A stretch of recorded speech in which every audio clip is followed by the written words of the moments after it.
And I'm the Ward A council member, also the chair on the Committee on Recreation, Library, and Youth Affairs. Today is Friday, April the 26th, 2024. We are meeting remotely using the Zoom platform. The time is now 9:07 a.m. I'm calling to order this budget hearing on the Department of Youth Rehabilitation Services. The Department of Youth Rehabilitation Services, also known as DYRS, is committed to promoting the rehabilitation and successful reintegration of youth involved in the juvenile justice system. With a mission focused on fostering positive youth development and reducing recidivism, DYRS implements evidence-based practices and comprehensive programming to address the unique needs of each youth under its supervision. Through a continuum of care approach, DYRS provides individualized services, including educational and vocational training, mental health counseling, substance abuse treatment, and family reunification support, aimed at empowering youth to make positive choices and lead productive lives. Central to DYR's mission is the belief in the inherent potential and the capacity for growth and change for every young person by emphasizing accountability, skill building, and community engagement. DYRS works closely with families, youth, community partners, and other stakeholders to create opportunities for personal growth, positive development, and youth and successful reintegration to society. This is dedication to, through its dedication to rehabilitation, reintegration, and community safety, DYRS strives to transform the lives of youth, break cycles of delinquency, and build a safer and more inclusive community for all residents in Washington, D.C.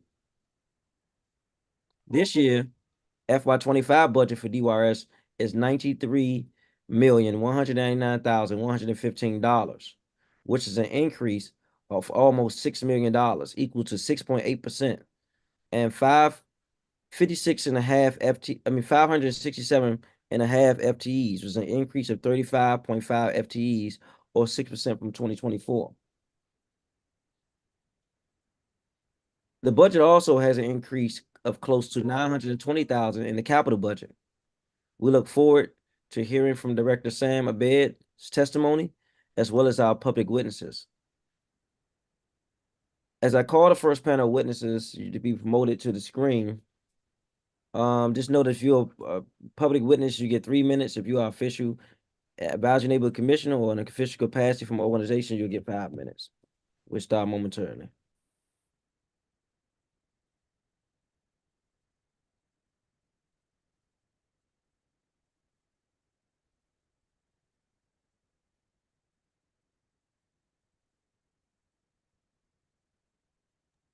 We're going to go right into our first panel of witnesses. Tina Frunt, Courtney's house. Father Ricardo Shepherd, pastor at Episcopal Church of the Atonement. Raymond Gu, Open City Advocates. Eduardo Ferreira.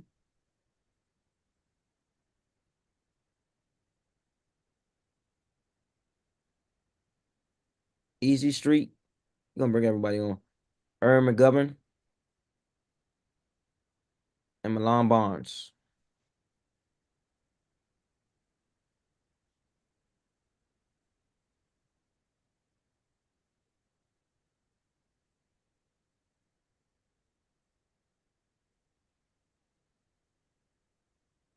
We also joined by at-large Councilmember Christina Henderson. Councilmember Henderson, do you have an opening statement? I don't, Chair White. All right, thank you. So moving right along, we're going to start with, I don't see Miss Tina here. But we do have Father Ricardo Shepherd. Good morning. Good morning, Committee Chair White, other members of the council, and witnesses testifying for the FY25 budget hearing. I stand in support of the budget that is submitted by DYRS, particularly the funding that has been allocated for credible messenger and the gun violence initiatives. As a faith-based institution in Ward 7, the Episcopal Church of the Atonement is particularly interested in how we can partner with such agencies as DYRS to make a difference in preventing gun violence in our community. We stand available to work in partnership with the agency and with other agencies. We already work alongside with returning citizens, the Mayor's Office of Returning Citizens, and we stand ready to work with others. The key for us is we're finding different ways that we can reduce the gun violence within the city. It is my hope that the agency will find expanding partners to work together, and I look forward to your questions and the opportunity to work with DYRS and other partners. Thank you. Thank you. Raymond New. Yes, thank you. Good morning, Chairman White, members of the committee. My name is Raymond New. I'm a resident of Ward 2 and the legal director of Open City Advocates. We provide direct legal services to young people committed to DYRS, as well as reentry assistance to those returning to the community. In my role, I routinely work with clients at the 2 DYRS facilities, YSC and New Beginnings, as well as DYRS youth who are placed in local group homes and out-of-state facilities. In reviewing DYRS's budget, we strongly urge Council to make investments in the programs and services that we know will best serve our young people, strengthen our communities, and protect public safety. To that end, we at Open City Advocates hope that Council passes a budget that prioritizes community placements, such as group homes and foster homes, and robust community-based services to accompany them, like mental health supports, vocational trainings, and recreational activities. We also hope that Council keeps funding for the Office of Independent Juvenile Justice Facilities Oversight, which plays a key role in maintaining transparency and accountability in DYRS facilities. Community-based placements and services are the best and most effective tool at DYRS's disposal to address public safety. Keeping young people close and connected to their families and support systems helps them maintain the key relationships that will carry them through to adulthood successfully. We know that separating youth from their parents, siblings, and other family members only exacerbates underlying social issues that lead to recidivism and makes our communities more dangerous. DYRS plays a crucial role in the system, and its investments should go into the community rather than prioritizing contracts with secure and locked facilities across the country. The agency should follow the lead of other urban jurisdictions such as New York City, which keeps nearly all of its committed youth in community-based placements. In doing so, DYRS can ensure that its young people receive a continuum of care that will extend beyond the time of their supervision and ultimately help them on the path toward becoming fully reintegrated back into their communities. By directing resources towards a comprehensive plan to keep children close to home, a plan that prioritizes family relationships and meaningful access to services and incorporates principles of adolescent development, DYRS has a real opportunity to reduce rates of youth crime and truly live up to its mission to help young people thrive during the most crucial parts of their adolescence. However, as the proposed budget currently stands, there's a significant disinvestment from the community-based services and programs that we know benefit committed youth. For example, the Vocational Opportunities Learning and Training Program, or VOLT, provides important opportunities for committed youth to develop skills in a variety of different fields, including masonry, filmmaking, and music production, among others. The program also offers young people the opportunity to learn job readiness skills in order to successfully enter the workforce, skills like resume building, interviewing, and financial literacy. VOLT can also help them obtain certifications like OSHA and CPR that may be needed for specific jobs. But instead of expanding this important program, the proposed budget contains significant cuts to the VOLT program. This will drastically reduce the availability of vocational training opportunities for committed youth who already face enormous difficulty obtaining meaningful employment, in part due to their juvenile records. If DYRS is committed to helping its young people successfully navigate the reentry process, the agency should be looking at opportunities to improve and expand upon the VOLT program to make it even more effective. For example, the agency could commit to compensating young people for their time spent in these programs, for attending the job readiness workshops, and for the vocational training itself. This would help young people see the importance of obtaining these skills and keep them invested in their own success. And we know that this works. At Open City Advocates, we have provided our clients who have participated in the VOLT program with hourly stipends to encourage their participation and keep them interested in obtaining meaningful employment. Those clients have gone on to successfully complete the program, received certifications, and have obtained full-time employment in their chosen fields. We hope the council will consider our comments in determining the financial priorities for DYRS. Community-based placements and services, including the vocational opportunities offered by Volt, are essential to ensuring that young people can safely transition into adulthood with the support and skills needed to succeed personally and professionally. We also urge council to ensure funding for the OIJJFO so that it can continue its necessary work providing transparency into DYRS facilities. Thank you for the opportunity to testify today, and I'm available for questions.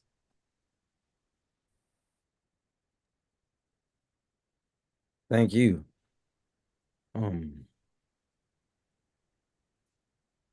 Let's see who we got here.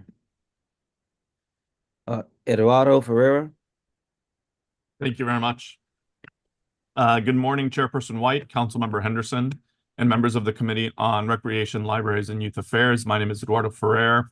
I'm a Ward 5 resident and a visiting professor in the Georgetown Juvenile Justice Clinic and the policy director at the Georgetown Juvenile Justice Initiative. Thank you very much for the opportunity to testify today. Given the purpose of this hearing as being a budget hearing, I'll focus my remarks on the proposed budget for the Department of Youth Rehabilitation Services for fiscal year 2025. Specifically, I ask that this committee restore the funds and the FTEs for the Office of Independent Juvenile Justice Facilities Oversight and ensure that the office maintains its independence and unfettered access to DYRS facilities and records. Simply put, now is not the time for less rigorous oversight over DYRS or diminished transparency into its operations and performance. Since last February, we have seen the awaiting placement at the Youth Services Center balloon, increasing from 16 to a peak of over 40 in February of this year. We have witnessed severe understaffing at the Youth Services Center, which has resulted in youth being subjected to prolonged periods of cell confinement, as well as more dangerous and less rehabilitative conditions. And we have heard of multiple examples of DYRS violating placement orders by the DC Family Court. It is critical that we maintain independent, experienced, continuous, and deep oversight over DYRS, both in the short term and the long term, to ensure the safety of our youth and to ensure that our youth receive what they need to desist from delinquency. Unfortunately, the proposed FY25 budget is not the first attempt by the executive to effectively eliminate such oversight. Those efforts to sunset the office late last year failed, and this committee should again help to ensure that they fail again. First, I recommend that the committee work to restore the funding to maintain the office and the FTEs necessary to properly staff it. While the budget overall this year is tight and there are a number of items across the entire district budget that need to be restored, the cost of restoring the cuts to the oversight office is less than $500,000. Second, I recommend that the committee support either language in the Budget Support Act or permanent legislation to ensure that the functions and powers of the Oversight Office are preserved long-term. Thank you very much for the opportunity to testify today, and I'm available to answer any questions. Thank you. Easy Street. All right. Good morning. Want to first by saying good morning to council members here, everyone watching, and I thank you for the opportunity to speak on behalf of DYRS and the great work they're doing in our community in Washington, D.C. I've been working at DYRS as a community service provider for the last 4.5 years, almost 5 years. I'd like to take this opportunity to thank Director Abed, Janae Williams, and also Progressive Life Center that has poured into my organization and is part of the success of the Academy DC and the great work that we're doing in Washington, DC. I'll say it has been a lot of success. We've been very successful with working with the youth that we work with, but there have been challenges. One of the things that I wanted to share is this. I don't think that the community really understands the importance of DYRS and the work that they do in our community. These people really care.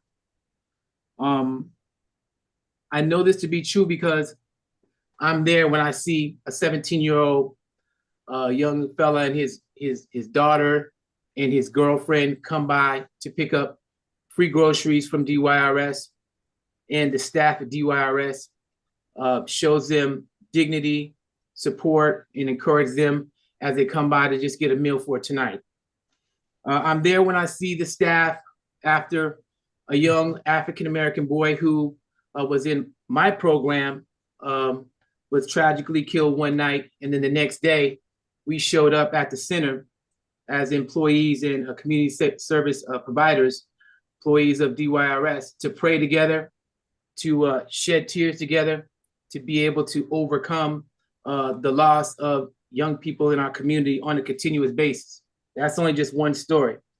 One of the things that I'll share with you is the great training that I've received over at Progressive Life Center through the work with DYRS has really been instrumental in the growth of my program, and has allowed us to be able to deal with these situations, to deal with the traumas of losses of young people, to be healthy emotionally, mentally, and spiritually, to do this work.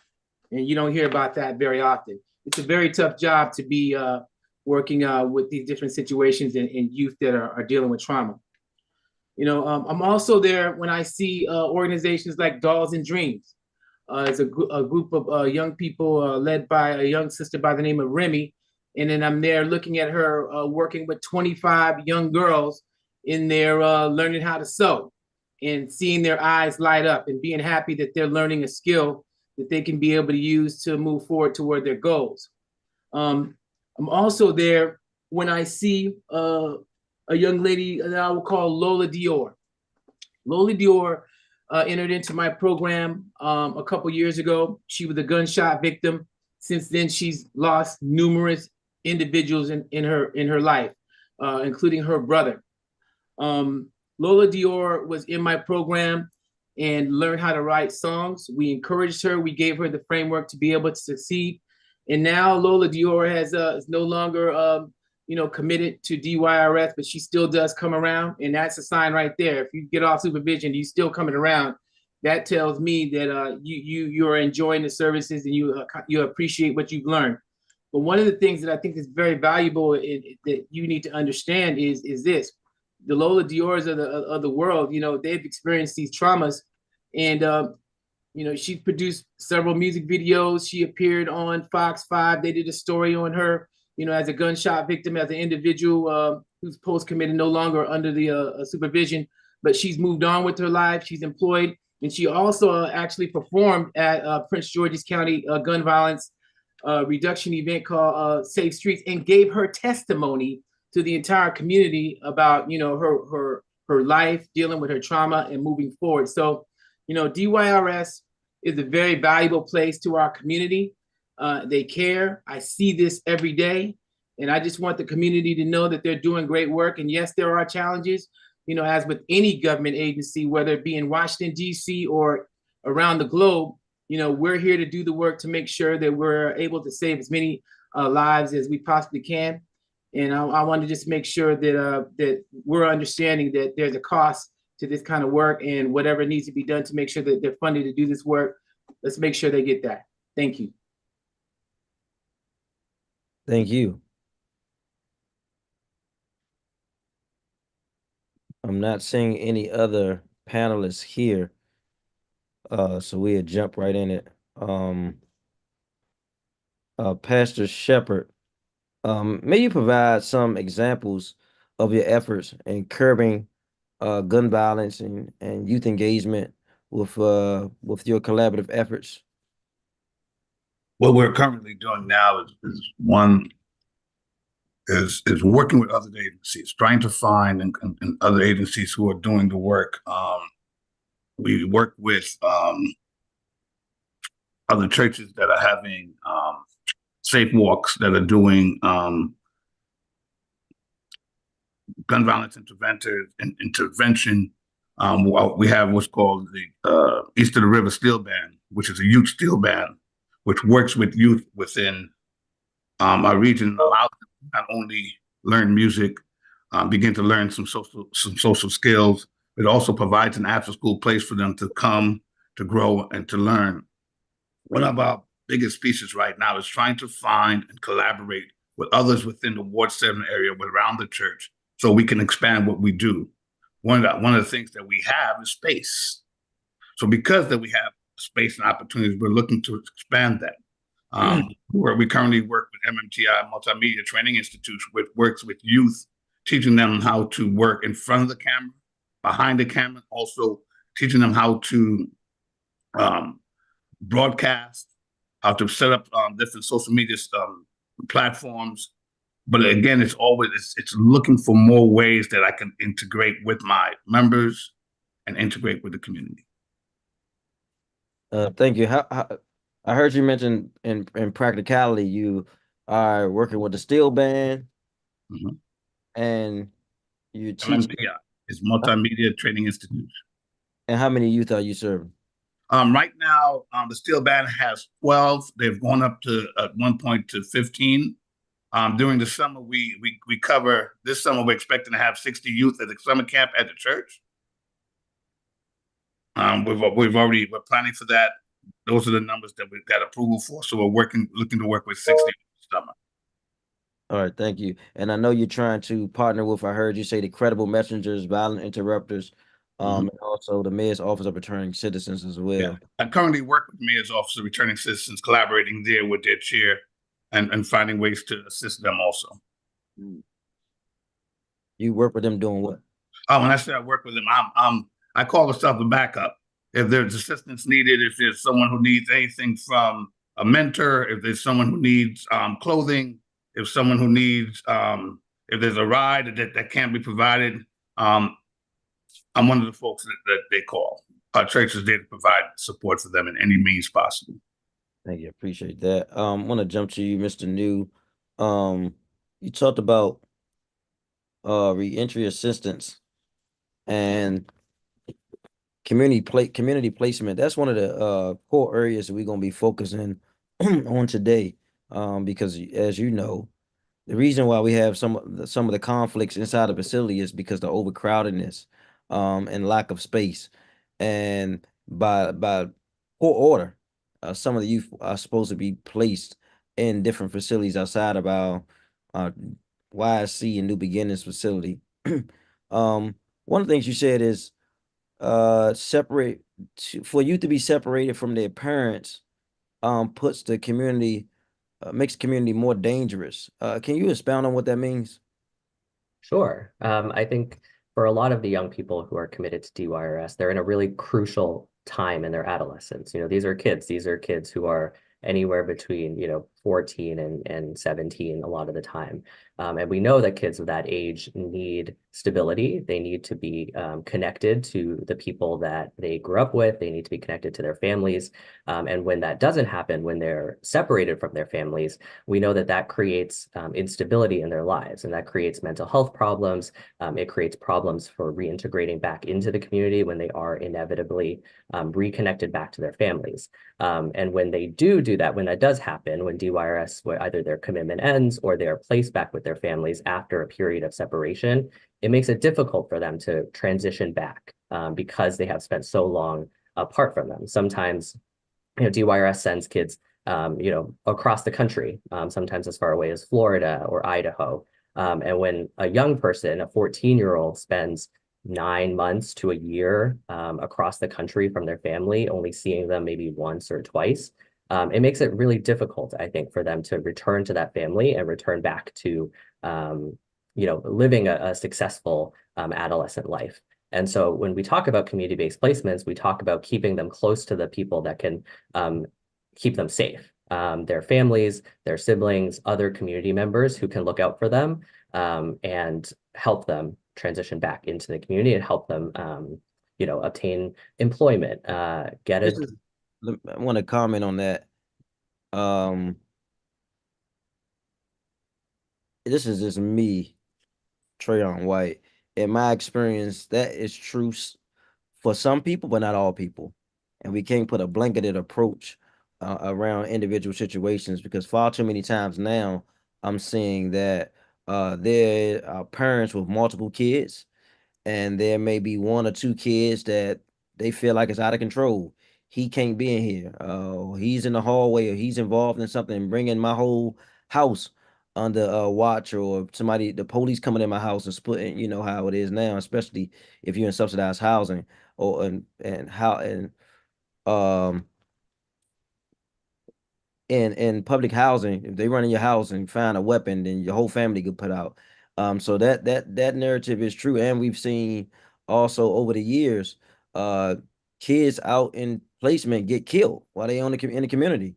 That's under DY. It's been in the newspaper over and over again. Another DYRS child, not just killed, but involved in shootings and things like that. And so we got to deal with this by a case basis, based on the risk level, what's going on at home, because all homes are not healthy environments for even beyond the physical home, the community. There are certain elements and pulls on our young people that are greater than it once was because the presence of social media. And so I just wanted to see your perspective on that, and I appreciate it. I just want to be able to add value to that based on what I hear and see every day. And I'm not an expert at this, but I am an expert in youth development, and I've been doing this a long time. And I think that we have to look at each situation as an individual case and not blanket it.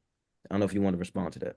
I do. I would like to. I think there's two parts to that. The first is that I think what we're talking about is priorities. And I think when we're talking about priorities for DYRS, we would love to see them prioritize community placements, understanding that there will be a component of their operations that deal with secure facilities and residential facilities. But we know that there are kids who are currently in DYRS facilities that the agency itself has deemed not necessary to be locked up. They are just there because they are awaiting placement, or they are, for example, there might be not space at the group home, for example, and they're keeping them at a place like YSC. I think the second part to what you said is about the safety of these community-based placements. And I think that's a real concern. It's a real concern that we hear from clients as well. And I think that has to do with DYRS contracting with the appropriate vendors and making sure that they have training. They're training their staff on safety and on how to deal with committed youth and how to interact with them. We think that should be another priority for the agency. Thank you. I'm running out of time. I want to jump to Mr. Ferreira real quick. I want to ask you, what are the primary reasons cited for the loss of funding for independent juvenile initiatives based on what you've seen over the last, I guess, year and a half? I know the mayor sent something, and we've been going back and forth with that and the impact of it. I think the Jerry M litigation was instrumental in really reforming, and it took a long time, but really reforming the YSA and DYRS to get to the point where it was in January, February of last year, and a little bit earlier when the consent decree ended. And since then, we've seen a lot of backsliding back towards what Jerry M was filed to prevent. And so now eliminating the office that was created to allow Jerry M consent decree to expire would really, I think, unfortunately, further that backsliding. Yeah. What we need is increased transparency, not less. Yeah, I agree with that. And even in the process of this, I saw that the money was being removed out of the budget. Correct. After we just funded it. And of course, I called the mayor and executive branch to figure out what was going on.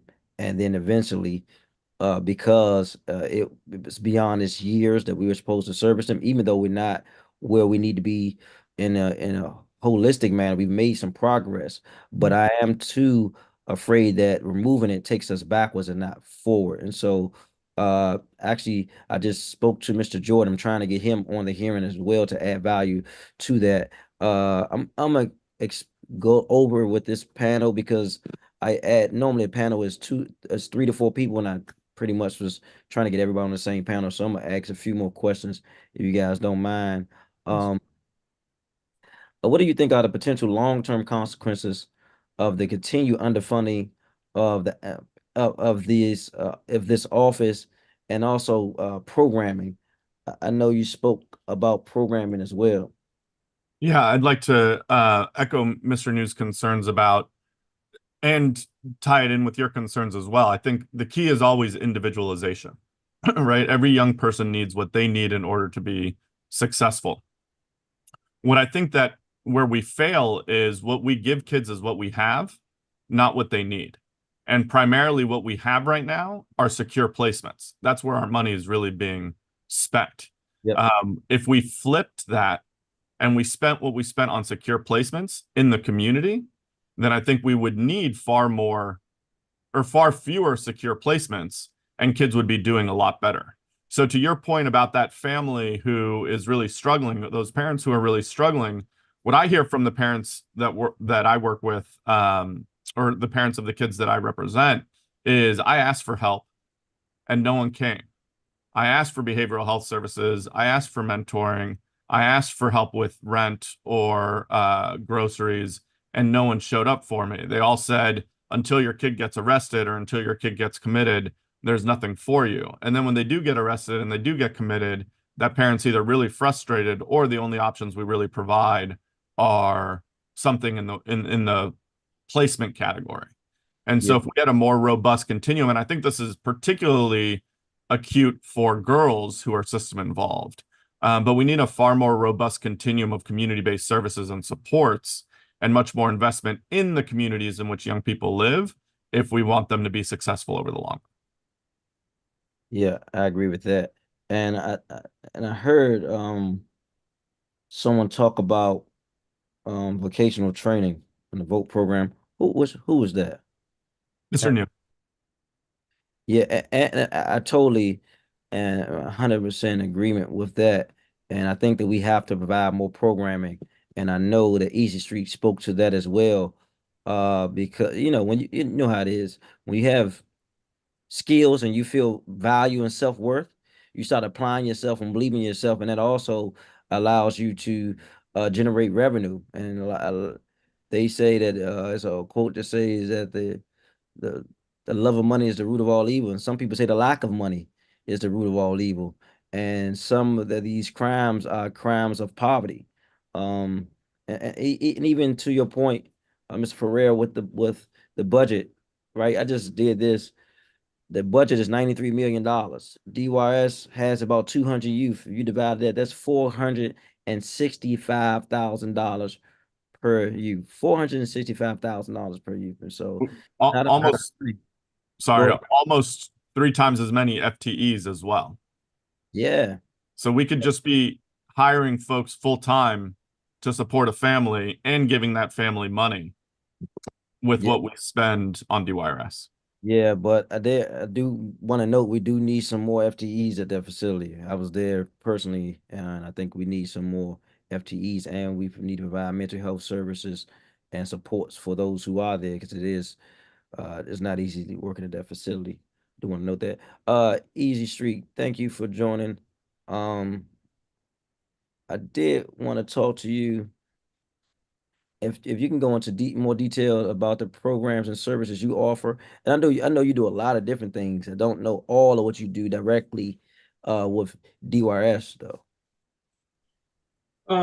First of all, I want to acknowledge your comment, everyone's comments, Mr. New, Mr. Ferreira. I think that everybody is spot on as far as the assessment of the current situation with DYRS and in our community. There are a couple of pieces that I really like that Mr. Ferreira said in regards to individualization. That is absolutely correct. We absolutely need to treat these situations as a case-by-case situation, and we see this every day. One of the things that I'll say in regards to what Mr. New mentioned about the VOTE program, it's a highly impactful of service that they provide at DYRS. The program is great. I've been a part of the VOTE program. Some of the individuals that I work with in the music program that I have developed as a form of expressive therapy have also been in the VOTE program. And that is an awesome program, and it needs to be funded. There's no way in the world I think we should be even talking about funding anything that has to do with vocational training when we're talking about our young people, especially as immense as the problem is in our community. There's nobody on this panel or anyone watching this right now that can deny to say that this is a huge problem. This is a very far-reaching problem that's generational, that's been going on in Washington, D.C. and other urban areas for hundreds of years, for decades. And we're not going to be able to just, correct these problems these quagmires, at the snap of a finger. It's going to take patience. It's going to take money. It's going to take the sustainability of these programs. And these programs are going to need to be funded to be able to do the work. As you know, when you're dealing with trauma with a young person or an adult, it's not like you get over that trauma of being incarcerated or being shot or any other trauma you may face. You don't get over that in a year. You don't even get over it in 2 years. You have individuals right now in the community, namely myself, that have experienced traumas from when I was a child, still dealing with them right now as an adult. So I think that we need to look at it from the context of from a human aspect, as far as how our lives operate. And one thing that I'll say is this. I recently, last week, went over to New Beginnings and met with the new director, Mr. White. And I'll say this. I firmly believe that New Beginnings is about to turn the corner with their new team. They're ready to go. They're placing a high value on vocational work and vocational training over there. We had a great conversation. And I think that all of us, as far as we're talking about giving trainings and providing programs that can help them to be able to get jobs when they leave, is super important. And I just hope and pray that we continue to fund these programs that do exactly that. As far as my program is concerned, I'll just wrap up with this. It's a music program where we teach songwriting, song production, song engineering. They learn how to make music videos, and it's a form of expressive therapy. Earlier, I mentioned a young lady by the name of Lola Dior, who we work with, who has been completely rehabilitated through the DYRS program and has gone on to great things in her life. And this is what we do. We produce programs where we meet the youth where they are, and it's not just about music. The music is the front. We just do that because we know that they love the music, and it's a way for us to hook them in. But really, we're trying to teach them about employment sustainability, fatherhood.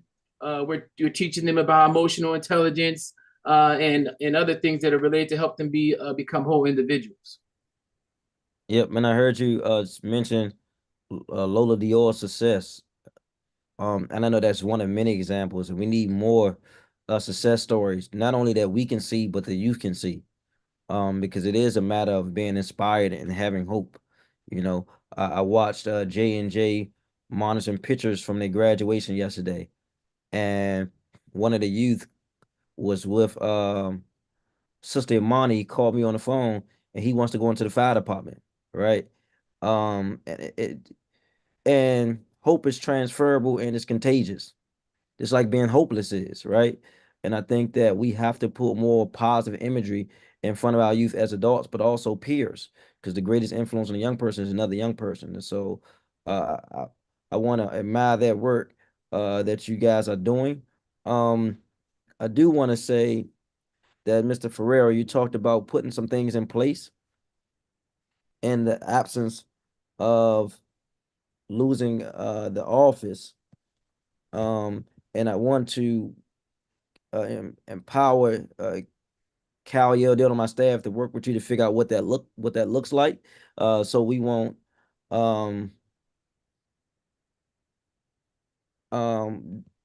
lose that traction and go backwards. I do want to know, we're trying to get Mark Jordan on.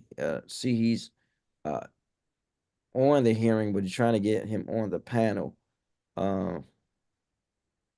If we can work through that, because we would like to hear from him, who is the director of the Office on Independent Juvenile Justice Facilities Oversight. Good morning, Mr. Jordan. Morning, Chairman. How are you? I'm great. Thanks for joining. We were discussing, I guess, the frustration and disappointment in this office being removed, and wanted to know from you, for public record, what are your functions? What do you do? And what was the benefit of this oversight of this agency, and what some of the shortcomings? If you can kind of walk us through that, that'll be helpful for this budget oversight here. Sure.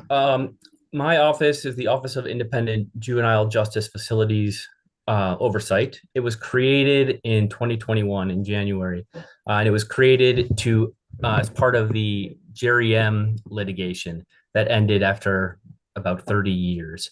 And at the point that it ended, the District of Columbia government had made tremendous progress in a lot of areas, but they hadn't met all of the requirements of the GREM litigation. So our office was created in order to monitor the ongoing progress, make sure that DYRS maintained that progress, and also in those areas that they did not meet requirements of GREM, that they met that progress. So for the past 3 years we've existed, we do site visits, we write reports about various facility functions, including medical, we monitor population levels, we monitor critical incidents and assault levels on a routine basis, and we write reports. We are working on a report on behavioral health services at the facilities, fire safety right now, among other things.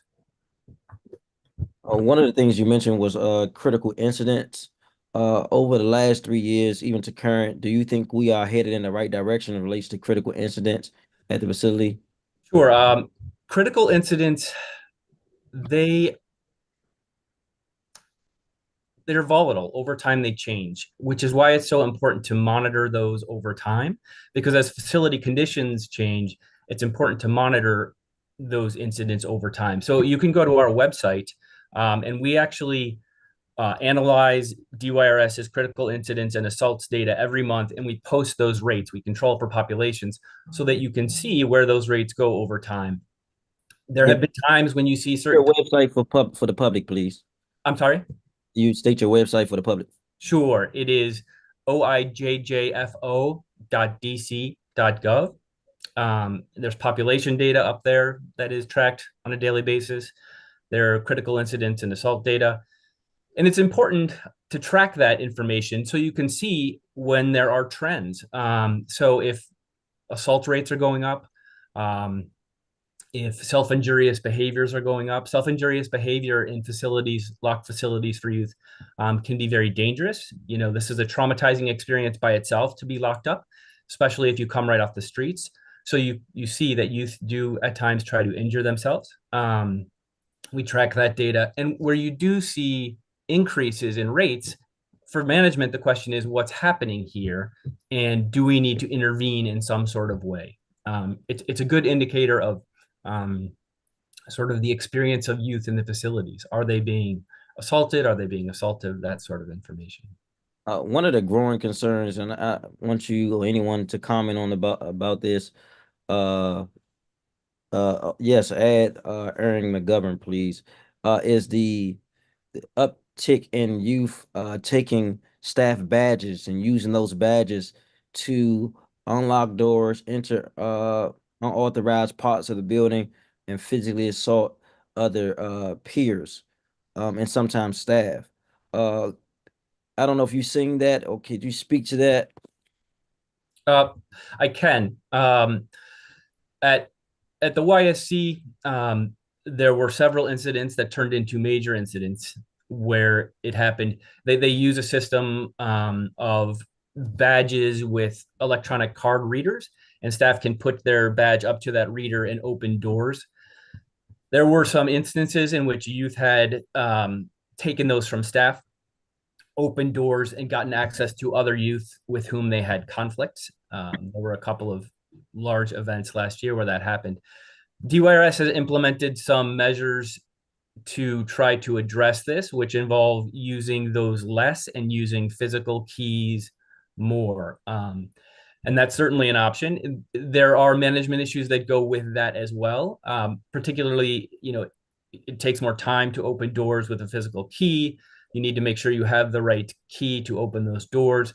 And in locked facilities, anytime you're talking about opening doors or using keys, it presents fire safety issues that you need to just be aware of and have a plan to get through the facility quickly. Staff need to have the information and be able to act on it. Got that. And we have been talking to the director, and we did a walkthrough also with Councilman Janice Lewis George and DGS to analyze some of that as well. So we want to include that in our conversation with the director. today and ongoing. Within the last year, what trends are you seeing from your office, and things that I know in the last 3 years there were things that was not addressed and some has been addressed, but what trends are you seeing that are not addressed or maybe, excuse me, declining? Well, I would say during the early years of COVID and really through early 2023, DYRS was fortunate that the population was as low as it was. It enabled them to operate at an operational pace that was sustainable at a time when they were losing staff. But really, sort of midway through 2023, the population, you can see at the YSC, started to go up quite a bit, and it remains high. Population levels are still high at the YSC. Today, I believe they're in the 90s. They were in excess of 100 last week. That puts a lot of pressure on the facility at the same time when they have pretty acute staffing issues. There are large portions of the staffing. This is not new information, but it's an ongoing issue. Large portions of the workforce at New Beginnings in the YSC are unavailable for duty. So when you have a high population and you have low staffing numbers, you either have to staff the facility with staff who are working overtime shifts, and that happens quite a bit, or you have to leave some posts empty, and that happens sometimes, and it just creates a tremendous operational strain. The single most important safety asset you have in a facility are your staff supervising youth directly. If you have sufficient staff who are trained with their eyes on youth, that provides more safety than anything else in a facility. And so making sure that those staff are there is essential. Yeah, let me ask everyone's opinion on this, about restraints. When I say restraints, I'm meaning zip ties, handcuffs, something to restrain you. What are you guys' thoughts on the use of restraints inside the facility? I'll speak on that really quick. One of the things that, as I mentioned to you earlier, I was at New Beginnings earlier this week, meeting with Mr. White, the new superintendent, new director over there working. And I'll just say this, that place was Fort Knox getting in. I believe they are definitely at New Beginnings turning the corner and moving in the right direction to make sure that they have a secure facility. And I was able to get a tour and to walk around and see what they were working with. And the staff there were, they were on their job, and they have a nice, good core group of individuals working there right now. And as we can see, things have calmed down. Now, one of the things that has not been mentioned, and I'll get back to what you just asked about the zip tie situation in a second, is we're in post-COVID, folks, and COVID is not over. Maybe the virus has slowed down, but the effects of it on the African-American community are still in full effect, and we're seeing it. But one of the things that I'll add into it is this: we're also seeing trends where now things are getting better. So I think that patience is going to be in order when we're talking about the young people.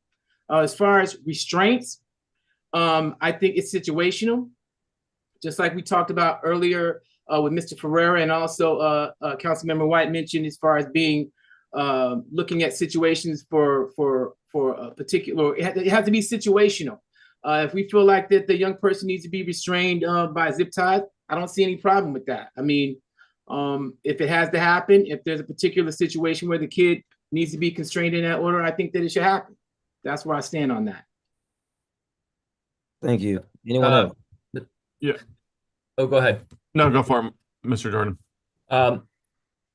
Restraints in a facility can present safety issues to those being restrained. There are times when it becomes necessary for even not just the staff safety, but a youth safety to themselves as well. So there is a place to use restraints, but it must be sparing and it must be very tightly regulated. In fact, DYRS does have a restraint policy with very specific requirements about what needs to happen in advance of a youth being restrained and during the process of the restraint. I believe the policy says that before restraints are used, the superintendent of the facility must authorize it. So a very high level authorization. And pending while a youth is being restrained, there has to be medical review every so often so that medical staff are actually monitoring the health and well-being of the restrained youth. Because there are instances in which certain ways that staff, if a youth is restrained incorrectly, it can present health risks to a youth. So again, it must be closely regulated, governed by policy, and monitored over time.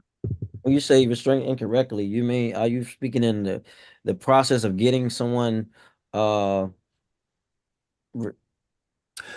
if you to be um, restrained? I mean, because I've seen the incident with someone was felling on their head or something like that, trying there, to. what I have specifically, there are ways in which you can restrain somebody that present problems. If you were to restrain them with their hands in certain positions or attach them to fixed objects like a bed, something like that. So it needs to be clear how the restraints are applied, not using techniques where they would be sort of handcuffing them, using leg restraints, and then attaching those to each other. That can be problematic as well. I've never seen it done that way at DYRS, fortunately, but it's not to be taken lightly using restraints. All right. Anyone else wanted to comment on that? Yes, I would just add that I concur with Mr. Jordan and say that they should be used very sparingly and only as a last resort. The reality of it is when we look at the young people who end up at YSC and New Beginnings, is they've experienced a significant amount of trauma before even coming into contact with the juvenile legal system, let alone being placed at the facilities. And the use of restraints can not only be harmful physically, but is particularly traumatic in and of itself. And so it undermines the rehabilitative goal of the facilities if they're using restraints. I'll also say that with proper training and staffing, restraints should not be a common occurrence at either facility. I have seen DYRS staff expertly de-escalate situations without needing to put their hands on a child, without needing to use restraints at all. And that was, I believe, the result of really good training and also a really good YDR. I have also seen the opposite, where situations get out of control because the DYRS staff person is the one escalating and kind of poking and prodding and triggering the situation. And so I think, and that could be this is not a value judgment on that DYRS staffer. That could be the result of increased stress due to the staffing facilities or the staffing shortages that they face. There are pieces underlying that as well. Yep. But I do think that combination of proper training, proper staffing, good policies that make clear the situations in which they are able to be used and that they should be used only as a last resort, only after everything else has been tried, is important. And council member, if I may add, there was a time in the past, in not recent past, but where DYRS would use what are referred to as chemical restraints. These are basically drugs where youth who were out of control were given an injection of a drug to sedate them. That is now prohibited by policy, and we have not seen that used, and that is a good thing. On Mr. Jordan's point, if I could just add, we have heard reports of DYRS youth who are in out-of-state facilities being subjected to chemical restraints at the facilities that they are placed in. We think that DYRS needs to just exercise more oversight over those facilities to ensure that that's not happening, and that they are receiving reports when that does happen and taking all measures necessary to protect the safety of youth who are committed to their care. Yeah, I will ask about that because I believe that one of the core reasons why some of the youth are out of state is because they are receiving medical and psychiatric treatment that's not provided in the district. And I don't know, again, it's a case-by-case basis, but that's one of the questions I asked in a previous hearing, and that was the explanation of that, which some may or may not warrant a different approach to that individual's needs. So I'll ask about that. Yeah, we think that just We, because when you say we, who you talking about the we? oh, I or we at Open City Advocates think that just because a young person is committed and sent to an out-of-state facility instead of New Beginnings, they should have the same rights as the kids who stay in the district. We think that these facilities, because they are contracted with DYRS, DYRS has a responsibility to ensure that the kids that they are sending there are safe and are being treated fairly and with dignity, with the same rights that the young people who are at New Beginnings and YSC are. So is it Open Cities Advocates' belief that the kids are not treated fairly and safe and getting adequate treatment? We think that there's a real concern, particularly with the use of things like chemical restraints. We have young people who have been at YSC and who have been at New Beginnings, and as Mr. Jordan said, it is prohibited. The use of chemical restraints is prohibited there. And just because they're sent out of state, often without choice, they should not be subjected to those. Any because there are very few of our youth now out of state. What particular facilities are you saying is happening? I'm happy to share that with you, perhaps offline, or with staff, just to protect the confidentiality of our clients. Please do. Because we making a broad accusation and we need to know where we're looking if this is the issue, if you're saying that.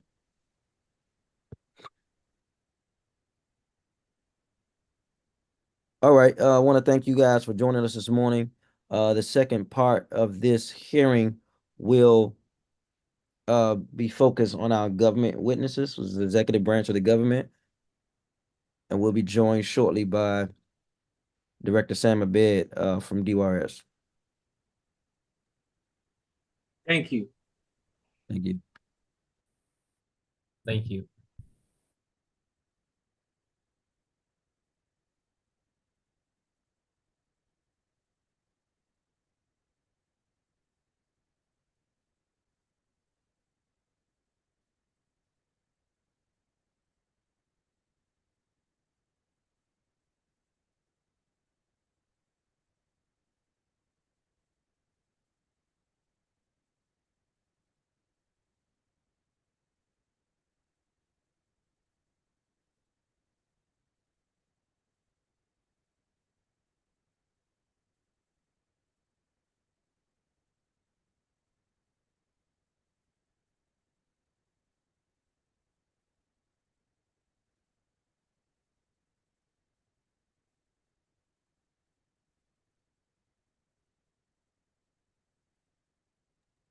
Good morning, Director.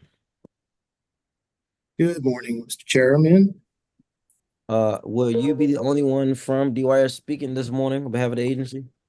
No, we do have other members of the team that are going to be potentially testifying. So I would like to get them all sworn in.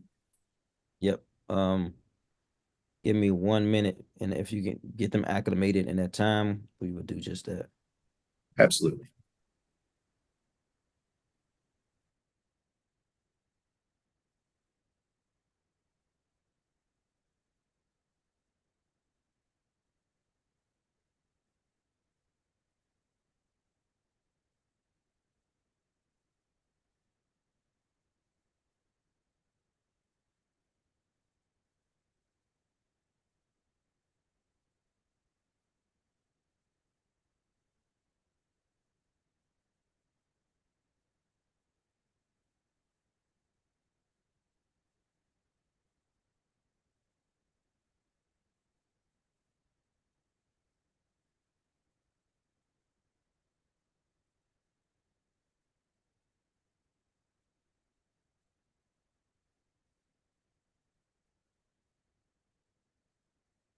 Are they ready?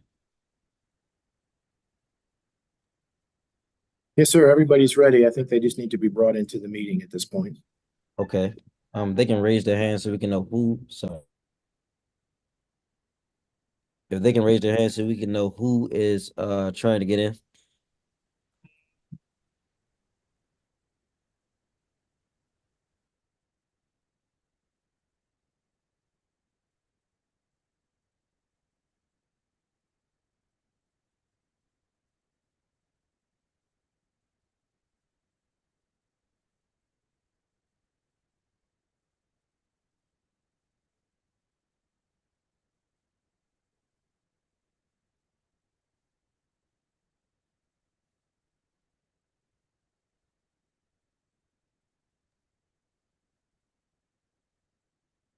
Okay, council member, I think we've got everybody on that's going to potentially testify. Thank you. If you can put your screen and mic on, because so we can swear everybody in. You can start by raising your right hand. Do you swear or affirm under penalty of perjury that the testimony you're about to give today to the Committee on Recreation, Library, and Youth Affairs is the truth? Yes, I did. All right. Thank you. Just want to note we are joined by at-large Councilmember Christina Henderson. Director, if you have an opening statement or presentation, you can go right ahead. I do. Thank you, Mr. Chairman. Chairperson White, good morning to you and to Councilmember Henderson and the members of the Committee on Recreation, Libraries, and Youth Affairs. I am Sam Abbott, Director of the Department of Youth Rehabilitation Services. Thank you for the opportunity to testify before you today regarding DYRS's fiscal year 25 budget. I'm also joined today by members of my senior leadership team and the agency's financial team from the Office of Chief Financial Officer, who will be available to respond to specific questions that you may have as needed.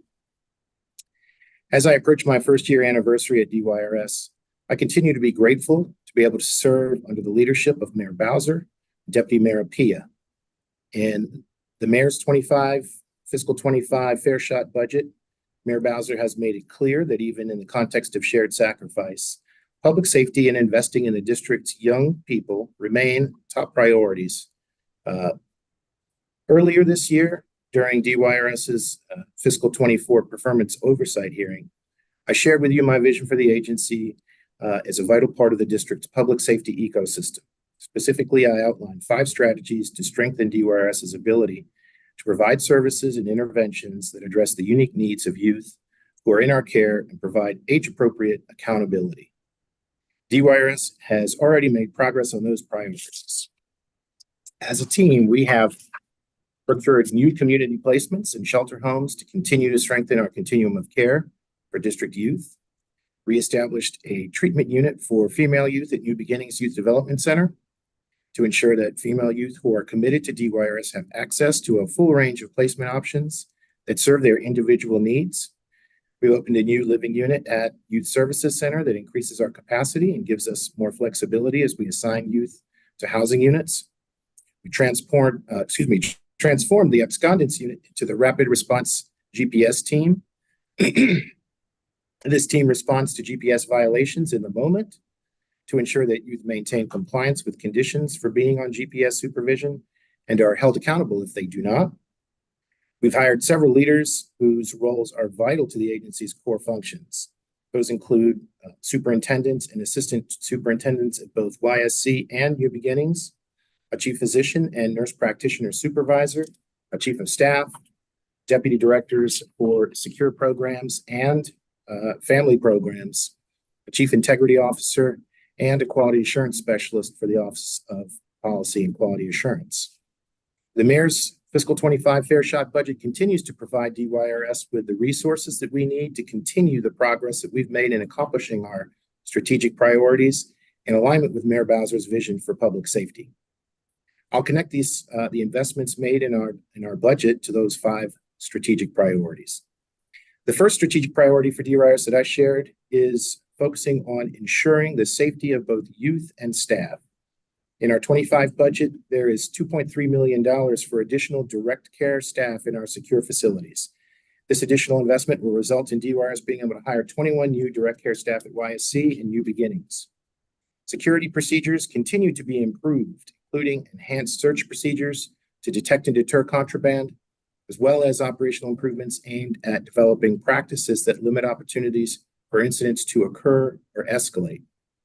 Additionally, we have implemented programming to address youth conflicts within the facilities and partnered with community organizations to work with our youth through their lens. This approach allows us to offer an array of options for youth to engage with that teach empathy, accountability, and resolving conflicts. Additionally, the last 2 rounds of youth drug testing have yielded no positive results.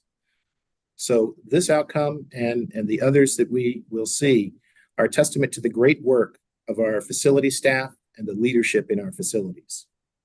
The second strategic priority that I have set for the agency is focused on staffing. As you are aware, DYRS has been facing staffing challenges caused by a high number of staff who are unavailable to work. Addressing this challenge not only requires us to hire new positions, but also getting back to work those who are now unavailable to work. In our fiscal 25 budget, we have funding for a return to work coordinator. Having this new position is vital as they will be dedicated to ensuring that all staff who are on extended leave return as soon as possible and to detect and deter any abuse of those leave systems. We have already hired for this position and look forward to that person starting on May 6th. The third strategic priority that I have focused on is building a continuum of care for DYRS youth. As I shared during performance oversight this year, creating and resourcing a continuum of care is vital. Doing so provides DYRS an ability to provide age and developmentally appropriate an appropriate system of accountability and treatment that achieves positive youth outcomes. DYRS has added capacity to our existing shelter home contracts, opened 2 new flexible group homes within the district, and added a private out-of-state residential treatment center and 2 psychiatric residential treatment facilities. Additionally, we have partnered with CFSA to utilize 1 provider for which they have an existing contract. In our fiscal 25 budget, there are resources to continue to expand and strengthen the continuum of care for our committed youth. We are thankful to Mayor Bowser for making district youth in our care a top priority. The fourth strategic priority is focused on data, protocols, and internal agency oversight. From my very first day, I emphasized that we must have clear policies and procedures in place to guide our work. We must ensure that we are using data to inform decision-making and that we are tracking the quality and impact of the work that we do. To accomplish that goal, I created the Office of Policy and Quality Assurance. This office will be staffed by 2 policy officers and 2 quality assurance specialists. We have already brought on board the first quality assurance specialist for the office. In our 25 budget, you'll see that there is funding to not only fully staff that office, but also to bring on additional staff to strengthen our data collection and analysis through the Office of Research and Evaluation. The fifth strategic priority for the agency that is reflected in our budget is focused on prevention and intervention. In our budget, we are pleased to sustain funding for our community programs and services. This includes our prevention programming through OASIS, our programming at DYRS Achievement Centers, and our programming with community partners in schools. In this budget as well, we have continued to support the agency's Credible Messengers program. Finally, we are happy to continue to work in partnership with the Office of Gun Violence Prevention to direct funding to public safety initiatives. In this budget, the mayor has provided $1.8 million to the Office of Gun Violence Prevention to replace the federal ARPA funds that were previously allotted. Thank you again for the opportunity to testify. I'm grateful to Mayor Bowser for her continued investments in DYRS and for making the district's youth and public safety a top fiscal year 25 budgetary priority. I'd also like to thank our staff throughout the agency, and in particular with the facilities for the great level of commitment that they have shown to our kids. And I welcome any questions and discussion that you have. Thank you, Director. I know you mentioned some of the hires that you committed to doing. Are there any more outstanding gaps as far as the executive team hires? Yes, we do need to fill a position for our chief operating officer that is currently vacant. So that's one we need to fill. I believe we have some management positions in family programs as well that we need to fill. So there are still positions that we need to bring on, and we will certainly be moving to bring those people. All right. I did have a question as it relates to these additional 21 new FTEs. First of all, Director, how many current staff do we have out to date? When I say staff, I'm talking about all staff that are not on duty. Unavailable to work? Yes. Yeah, we currently have 49 staff that are unavailable to work. So it's come down only a little bit. Yeah, I think it was 56 last time, but the 56? I believe so, yes.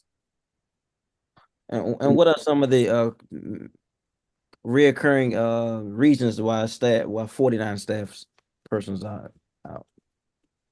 Well, there are a variety of reasons why folks are unavailable to work. They can use FMLA, family medical leave. They can use the district's PFL program. Some folks are out because of injuries that they may have sustained on the job. So there are various reasons why folks may be unavailable to work. Are there reasons to stick out more than others? I don't know that there's any reasons that stick out more than others. I think what we really want to do is ensure that we have a system in place. And the reason why the return to work coordinator is such an important position is because we may have opportunities to bring somebody back. For instance, if they are on family medical leave because of some kind of medical condition that they may be experiencing, it may limit what they can do, for instance, as a YDR to cover a unit, but we may have another position that we could use them in. And so that return to work coordinator is going to be critical in evaluating the medical advice that they get from the providers for that staff person, looking at what positions that we may be able to move people in, not necessarily just if a position is vacant, but we may need to move somebody else. So I'll give an example, like we may have someone who works at the control room that is fit for duty to be on a post.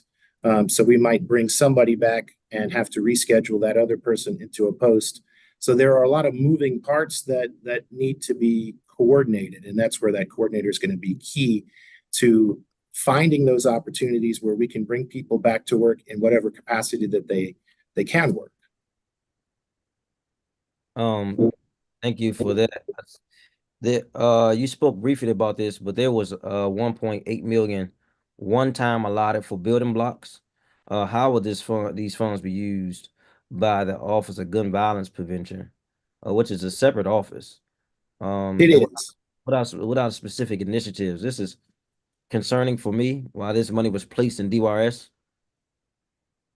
So this is money that is essentially pass-through money to the Office of Gun Violence Prevention. They are the ones that will develop the plan for the spending of those funds. I believe that it was placed there because it was replacing ARPA funds that had been previously passed through. But in terms of how that money will be spent, it will be up to the Office of Gun Violence Prevention. And I thought this office, so we have a deputy mayor, public safety. We have some of the violence prevention under the city administrator, and so it's kind of strange to me that it was placed here. I'm not sure what that is about, but we're going to be looking into that and the effectiveness of it and the ability for us to monitor it. Because if it's given to this agency giving it to another agency, I'm not sure how we able to perform budget oversight and performance oversight on some money that went somewhere else, especially 1.5 million of it. And I don't even know the function of where it's going to go and what it's designed to do specifically. Yeah, I understand. Unfortunately, I can't respond to that. Can you elaborate on the specific enhancement and security procedures mentioned in your testimony? Yes, in terms of the security and safety of our facilities. So we have improved procedures. I think anyone that's visited recently that has been there before will notice that we have beefed up our security procedures at the front entrance for each facility. In addition to the magnetometers that will check for any kind of metals that are coming in, we also impose a pat-down search on anybody that's entering our secure facility space. Additionally, we are doing enhanced monitoring for things like contraband. So obviously, patting people down is one way to capture or detect contraband, but we also will do what are called reverse searches. So after somebody, for instance, like a staff person comes through and gets to the roll call area, we may do another search just to ensure if something was hidden that we can detect those things. Additionally, in terms of when we look at safety and security, it starts with the leadership of the facilities. And I do need to emphasize that the superintendents and the assistant superintendents that we have at both facilities are excellent. They're doing a great job, and they are setting the tone for our staff. And that leadership is very important. We also need to acknowledge that part of facility safety and security and the success that we have there is through engaging with families and parents. So our collaboration with Parent Watch and Anchored in Strength, hearing from them and understanding what their concerns are, helps us to respond to those things. Community partnerships. So the CRUISE, which is the community respecting everyone's will to serve, is a partnership that we are working with through Parent Watch. Councilmember White, you've participated in some of the Ramadan initiatives that we have put on for our youth in collaboration with the local Muslim community. And a big part of that isn't just the religious services that we provide, but also the pre-work that was done because of the desire to have congregate settings for Friday prayers and other things. We had to work through those. I have to stop you, Director, so I can finish my line of questions. I apologize. I only have 2 minutes left, and we have 2 other members join. One of the concerns is about the amount of staff missing and the number of youth rising. Currently, how many youth are under DYRS care, both in the facility and in the community? If you can separate the two, that'd be helpful. Sure. So we have 165 youth currently committed to the department. 50 of those youth are at New Beginnings. We have today 97 youth at YSC. The remaining youth are in private providers or in the community under a community care agreement.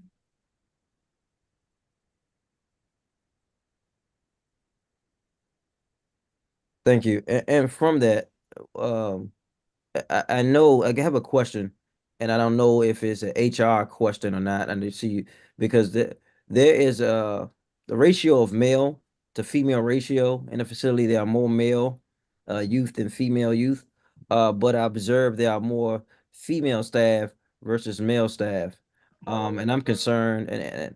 And when I was there, I saw the female staff do an amazing job of calming situations down, addressing issues, and the youth had a tremendous amount of respect and reverence for some of the female staff that was there, including some of the male staff too, but it was a more female staff. And it just physically, it can become a challenge when it comes to these group brawls, these group fights and restraints. What is the policy or process of hiring more male workers without being discriminatory, or if that's a desire? Sure. First, let me just say I agree with you. We have some tremendous staff, female staff particularly, and our first line is always to try and de-escalate a situation. And so some of our female staff are just really, really good in terms of the relationships that they have with youth and can work with them. And that's the way that we want our staff to intervene as a first line. In terms of the numbers, it is lopsided. Part of this is just who we get in terms of applicants. We don't really control who can apply. But as you mentioned, there is no way to ensure that we have more male staff without essentially discriminating. And that's a difficult thing to do. But there are ways to try and do that. I think it is a sort of difficult legal navigation that we would have to take in order to do that. And so that's something that we want to look into. But I also just want to emphasize the high quality of the female staff that we have. Thank you. We are joined by at-large Councilmember Christina Henderson. Councilmember Henderson. Thank you, Chair White, and good morning, Director.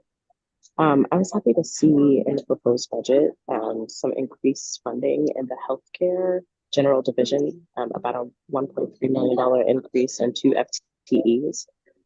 However, there weren't a lot of specifics about what those additional funding was going to. I'm sorry, it was 1.3 million and 2 FTEs into healthcare. Yeah, the healthcare general division. I may have to defer to my budget officer if she has an answer right now, or buy a little bit of time to let her look at that budget item. Or okay, yes, Antonio, do you have a response for that question? I do. Thank you for that question. And primarily what that is a switch. It's just a shift. The agency did a little bit of reorganizing. And so they had the healthcare stand out alone. And that used to be a part of the residential. And so that's where that switch comes from. Okay. I think we have seen a couple of instances throughout this budget process where there's some shifts that happen because of the change in the DIPS system. Is that the same in terms of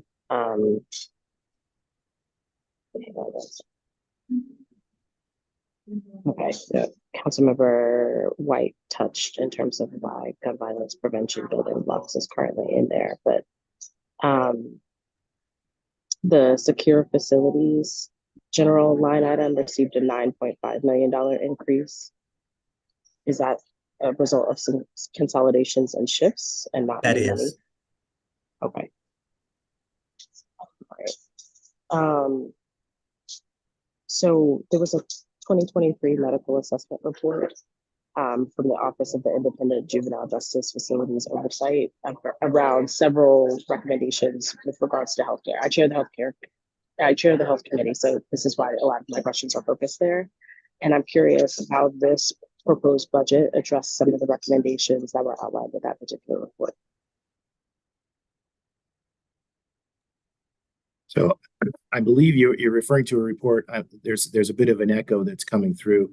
In terms of healthcare, we have brought on a new chief physician and brought on additional staff to address the healthcare needs. And I believe at our budget oversight hearing, Mr. Jordan from that office testified that there was a vast improvement in the level of services that we've been giving to our youth.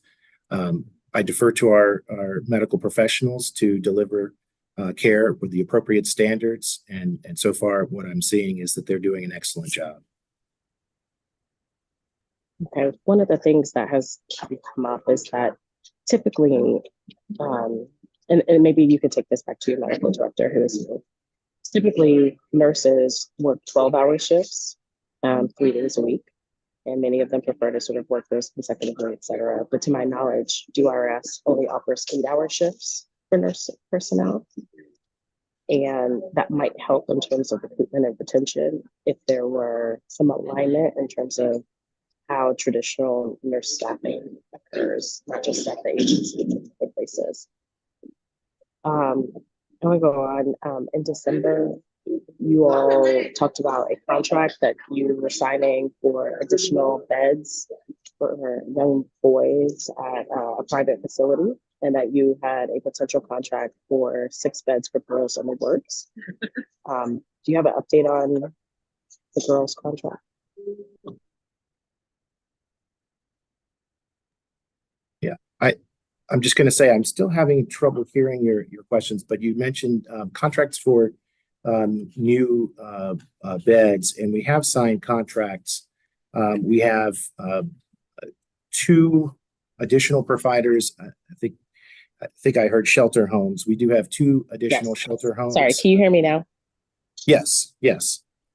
So we did sign 2 contracts for shelter homes, and we did these as flexible contracts that we could use in multiple ways. So we could use them as group homes or as shelter homes. And in fact, one of those, when we opened those 2 programs, there was excess capacity in our existing shelter homes. And so we actually used them for placements as group homes. Since then, our utilization has gone up, and we have exercised that flexibility and changed one of them into a shelter home.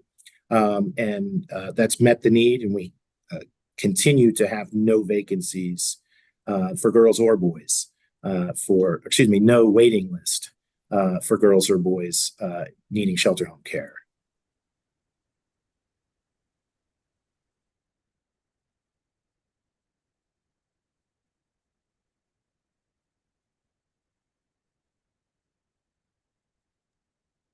Okay, not seeing Councilmember Henderson here.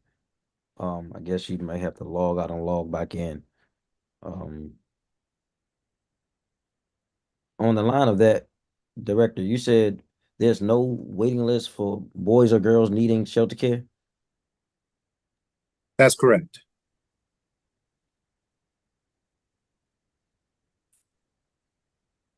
I'm trying to see if she will be coming back in.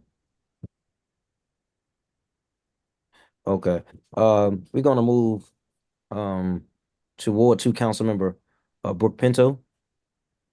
We'll open a statement of questions. Great. Thank you so much, Chairman White, and hi, Director. Nice to see you. I'm going to jump right in because I know we don't have a lot of time. I want to first ask you about the declaration of the public emergency around juvenile crime that the mayor declared. Yeah, you know your screen is off. Oh, yes. Can you hear me okay? Yeah, I can hear you. Okay, Yeah. great. So the mayor declared this public emergency around juvenile crime in November, and the council extended that authority through September of this year. And one of the things that it authorizes DYRS to do is expedite contracting processes so that we can increase capacity across facilities and ability to contract with other safe houses. And so what is the status on those expedited contracts, especially with Youth Services Center and other group homes?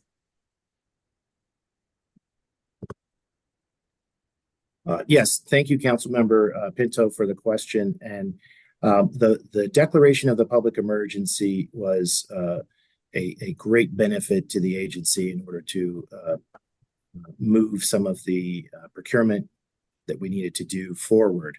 And so I need to thank Mayor Bowser and the council again for Mayor Bowser for making the declaration and the council for continuing it. So what we did was with all of our existing group homes, we did ask them to expand their capacity, and many of them did. Not all of them were able to, but they were able to expand their capacity.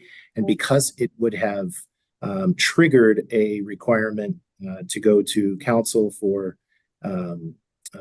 approval, because the amounts would have exceeded what we could do without council approval, the emergency cleared the way so that we could do that quickly and address that need, or at least partially address that need through the expansion of the existing programs. Additionally, we brought on 2 new providers, and I say we brought on 2 new providers. We are continuing to recruit for additional providers, and we have an RFP that has, I believe, closed now, but there are other providers that are being evaluated. But we've actually stood up and then we have in operation these 2 additional providers, and we did that remarkably fast from start to finish. It was just a couple of months, and I don't think that could have been possibly done without the emergency order. Okay, and so what does that take your bed capacity to, including DYRS facilities plus all of the shelter houses? So our bed capacity at YSC is 98. Our capacity at New Beginnings is 60, and our capacity for shelters is now 46. Okay, and how many beds available do you currently have? Today, we have 8 vacant beds for shelters. Our facilities, as was mentioned, I believe we're at 97 out of the 98 beds at YSC, and we have 50 youth out of the 60 placed at New Beginnings. Okay. And what is your staff ratio to kids currently in your custody? So the ratio that we maintain is 1 to 8. So we have to have one staff for every 8 youth. And that's primarily driven by the federal government and the Prison Rape Elimination Act, or RLYA requirements. Okay, and so that is the requirement to be at 1 to 8, and you currently are at 1 to 8. That's correct, yes. And what happens if the vacant beds are filled? Does that offset that ratio? No, it doesn't. It doesn't offset the ratio. We have to maintain that ratio. So we run, at New Beginnings, we have 10-bed units. So that means we have to generally have 2 staff on a unit if that unit is completely full. If there's 8 kids there, one staff is sufficient. If we go to 9, then we have to have an additional staff go there. And so generally, we try to keep those units below 10. And the reason that we do it isn't so much for staffing ratio. We do it so that we have flexibility to move youth. If there are conflicts with 2 youth in 1 unit, we need to have a couple of available beds in each unit so that we can have the flexibility to manage the population. Mm-hmm. In terms of staffing levels, as I mentioned at the beginning here, we did get 21 additional positions, and so the piece that I think maybe you're looking for is about, do we have sufficient staff to operate? The way that we maintain ratios, if we don't have enough folks, is we draft folks or we ask them to volunteer for overtime. So if we don't have enough people coming on to the next shift, we will ask for volunteers. And if we don't get enough volunteers, we may ask them, or we may use the draft to make up the numbers. So getting these additional staff is key to alleviating the pressure that our current staff are under. And then the other piece that we are working on is we've established a return to work coordinator, because we have 49 staff today, but a large number of staff that are unavailable to work.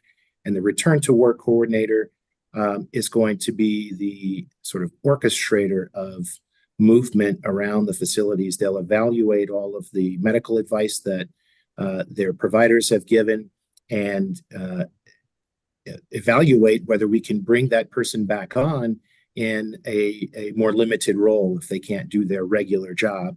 But then that sort of has a domino effect throughout the rest of the operations, because the job that they may do likely is one that is filled by somebody else. And if that somebody else is able to do a different job, we've got to move them. And so there are a number of pieces that have to take place. And so having that coordinator orchestrate that for the agency, I think is going to help us a lot in utilizing the staff that we do have in the ways that we can. Okay. And so in terms of the new positions proposed, how will that affect the vacant positions that you already have budgeted for? So we have very few vacancies right now. Maybe I need to get some clarity on your question. So how many vacancies do you have? Right now, our vacancy rate is at 8% agency wide, and I think for the YDR positions, we're under 10 vacant positions. So we have very few vacant positions, and it is a budget pressure for us because I think what you're getting at is that there is an assumption that we're going to have a higher rate of vacancies, and that money gets kind of scooped out at the very beginning of the year. So we are running hot, if you will, in terms of the way we fill positions. We're filling positions at a higher rate than is assumed. Okay. And we'll continue to do that. Maybe if I ask this in a slightly different way, does this proposed budget provide you with enough ability to hire for the positions that you need at DYRS? Yes, it does. The additional positions and that return to work coordinator are going to get us the staffing levels that we need to be at. Okay. Okay. What have been the effects of kind of some of the programming improvements that you've been focused on with the new kind of dining and kitchen opportunities, additional recreation opportunities. Have those come into effect and come to fruition since last budget? Yes, they have. You're mentioning the dining at YSC. We have implemented that. We've implemented other things that I think have improved the temperature within the facilities. So one of the things that we're really focused on is working with our young people to resolve conflicts. I do not want to rely on separating youth as our primary way of dealing with community conflicts that follow kids into our facilities. We need to resolve those, and it does put some risk on us when we bring youth together, like we did for our Ramadan initiative. When we bring them together for prayer services, or we bring them together for an iftar dinner, there are certainly additional risks that we take, but we need to take those calculated risks in order to give young people an opportunity to show that they can behave when they're together. And when we do see problems, and they have certainly happened from time to time, it gives us another opportunity to use our restorative justice practices, use our community partnerships to try and resolve those issues. Because if we don't resolve them, then they're going to just return back into the community with those disputes remaining. And that's not what we want to see. Okay.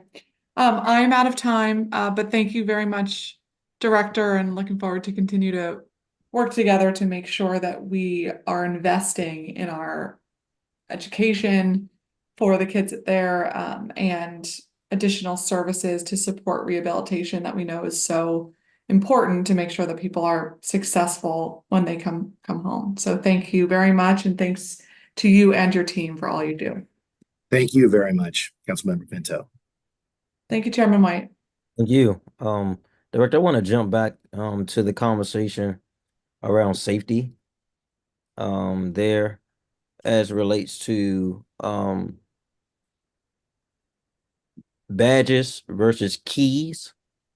I know there's been a transition in how we enter different parts of the building. If you can speak to what are the new changes and the work with DGS to address some of those and the costs.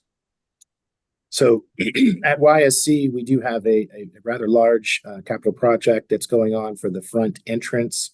It is essentially a project that is designed to improve the flow of folks into the facility in a safe way, so that we have better sight lines going outside of the facility, so that we can have visibility into the parking lot and to see what's happening outside easier, as well as better sight lines and to take away any obstructions that we have going into the building, give us additional space so that we can do those searches right there as people enter the facility with enough space to have their things and create lockers for things that they need to put away that they're not allowed to bring in.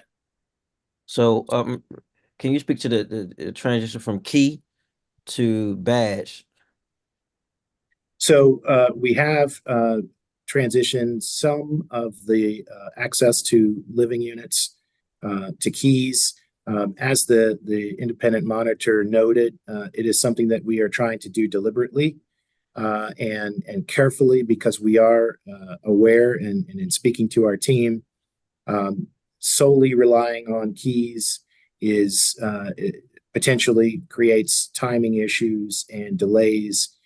If there is an emergency, for instance, if we had to evacuate or if there was a fire risk, we want to be able to expedite the movement through the facilities. So what we've done with the badges is restricted the use so that a badge cannot open every door. If you have badges that can open living unit doors, we don't want them to be able to open doors outside of their areas or outside of the areas where the living units are. So we restricted those badges so that they can't just go freely between one place and another, but they can still open the doors routine things.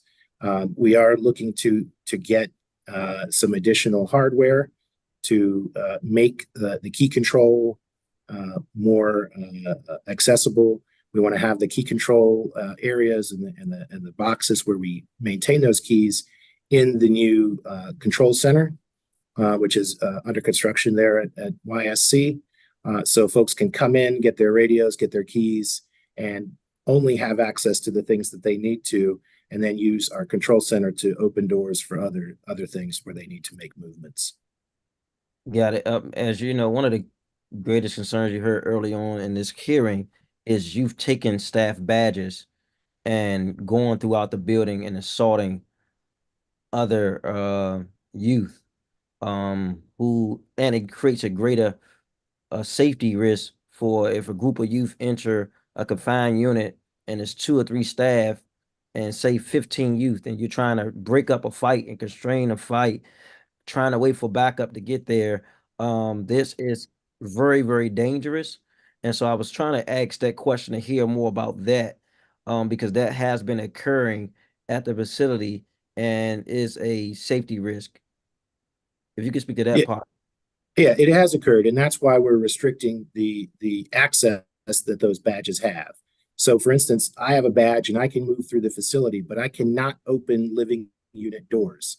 So if somebody took my badge, while it gets me through the front door, when I get to the living units, my badge doesn't work. Even though I'm the director, I don't need to have that access. And so we want to limit who has access to each thing so that if a badge is stolen, that it doesn't allow them free reign. And so do they call on a walkie-talkie to get to somewhere where it gives them access, or they need to get somewhere else? Can you walk me through that? Yes, so that they can use a radio to ask for access, but at each point where there's a door, not only can the control center see you, so oftentimes when I walk through, the control center can track me through the facility. When they see me get to a door, they'll pop the door open for me. But there's also a button that you can push, and if you push the button, I'm asking for you. You're the director, so I'm talking about you got staff moving throughout the building all day long. So there's not enough staff in the control room to do that for everybody. And I'm trying to hear more about the coordination and placement on body. So if a staff has their badge around their neck and the youth is snatching their badge off their neck or off their waist, is there another thought on where the staff should have that badge? Because this has been an ongoing thing.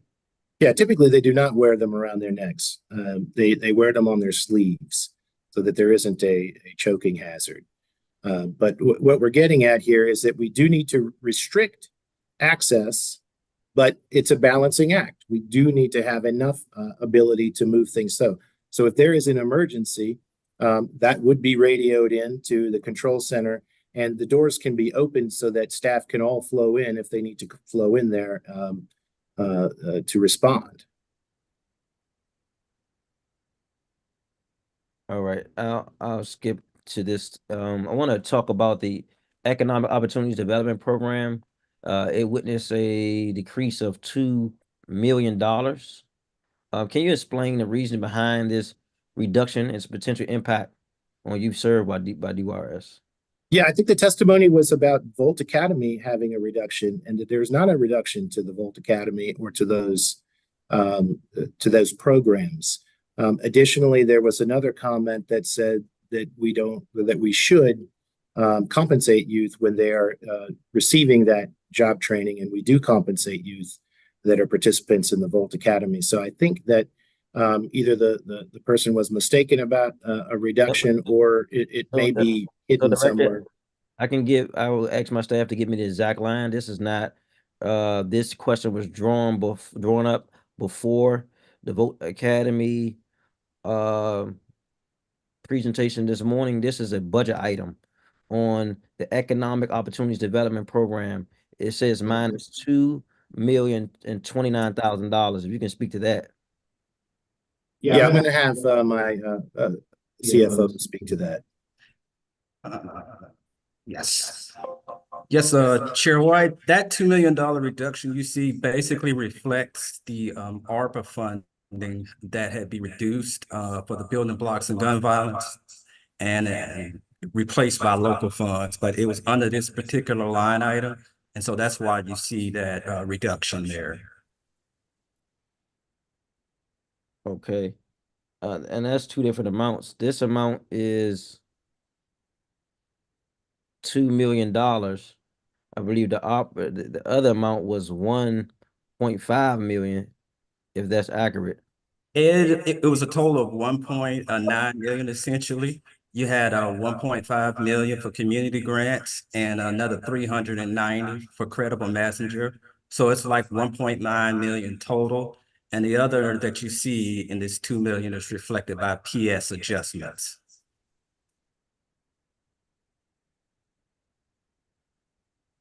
And this is going to be going outside of the agency, correct?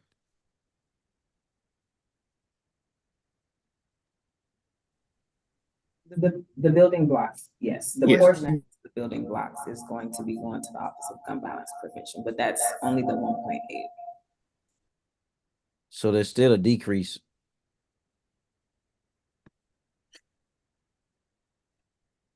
Okay. Let me. Yeah, it's a decrease for that particular activity, but you'll notice in the community outreach where you see like the 1.79, Yep. and that reflects the shift from ARPA funding that was previously funded building blocks to local dollars now funding it. Got it. And I do know that the residential program is set to add 24 new FTEs. Can you clarify how this expansion aligns with the goals of the residential program and its impact on our efforts? So there are 21 additional FTEs for YDR positions or direct care positions. There are some additional positions as well for research and for the quality assurance team. So the bulk of those additional positions that you see there are going to be going to those direct care staff. We will be hiring for those folks. Yeah, and Director, I heard you say that the YDR staff vacancies is minimum, but in the wake of where we are, we need as many hands on deck. And you spoken percentages, specifically how many YDR positions do we have vacant? And what's the plan to fill them in a facility that's understaffed and undermanned with the amount of assaults happening in the facility?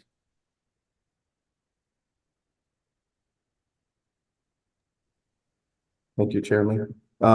We have a total of 8 YDR vacancies at this time. Second part is, what is the plan and timeline to fulfill those positions?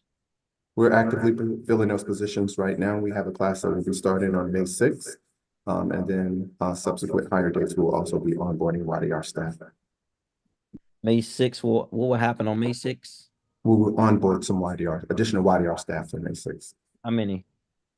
I'll have to get you that number.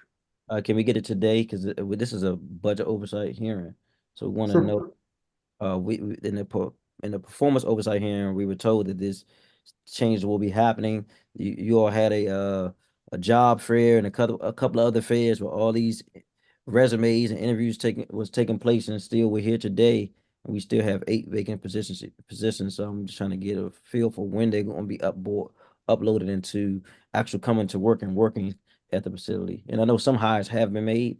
We want to make sure that we are doing our due diligence to get these positions filled. And when we talk about, we have so many people out right now. Director, you stated that the capacity is 98, and out of that 98, 96 are filled. We currently have 97 youth at YSC. 97. How much are we over capacity? We're not over capacity. Okay.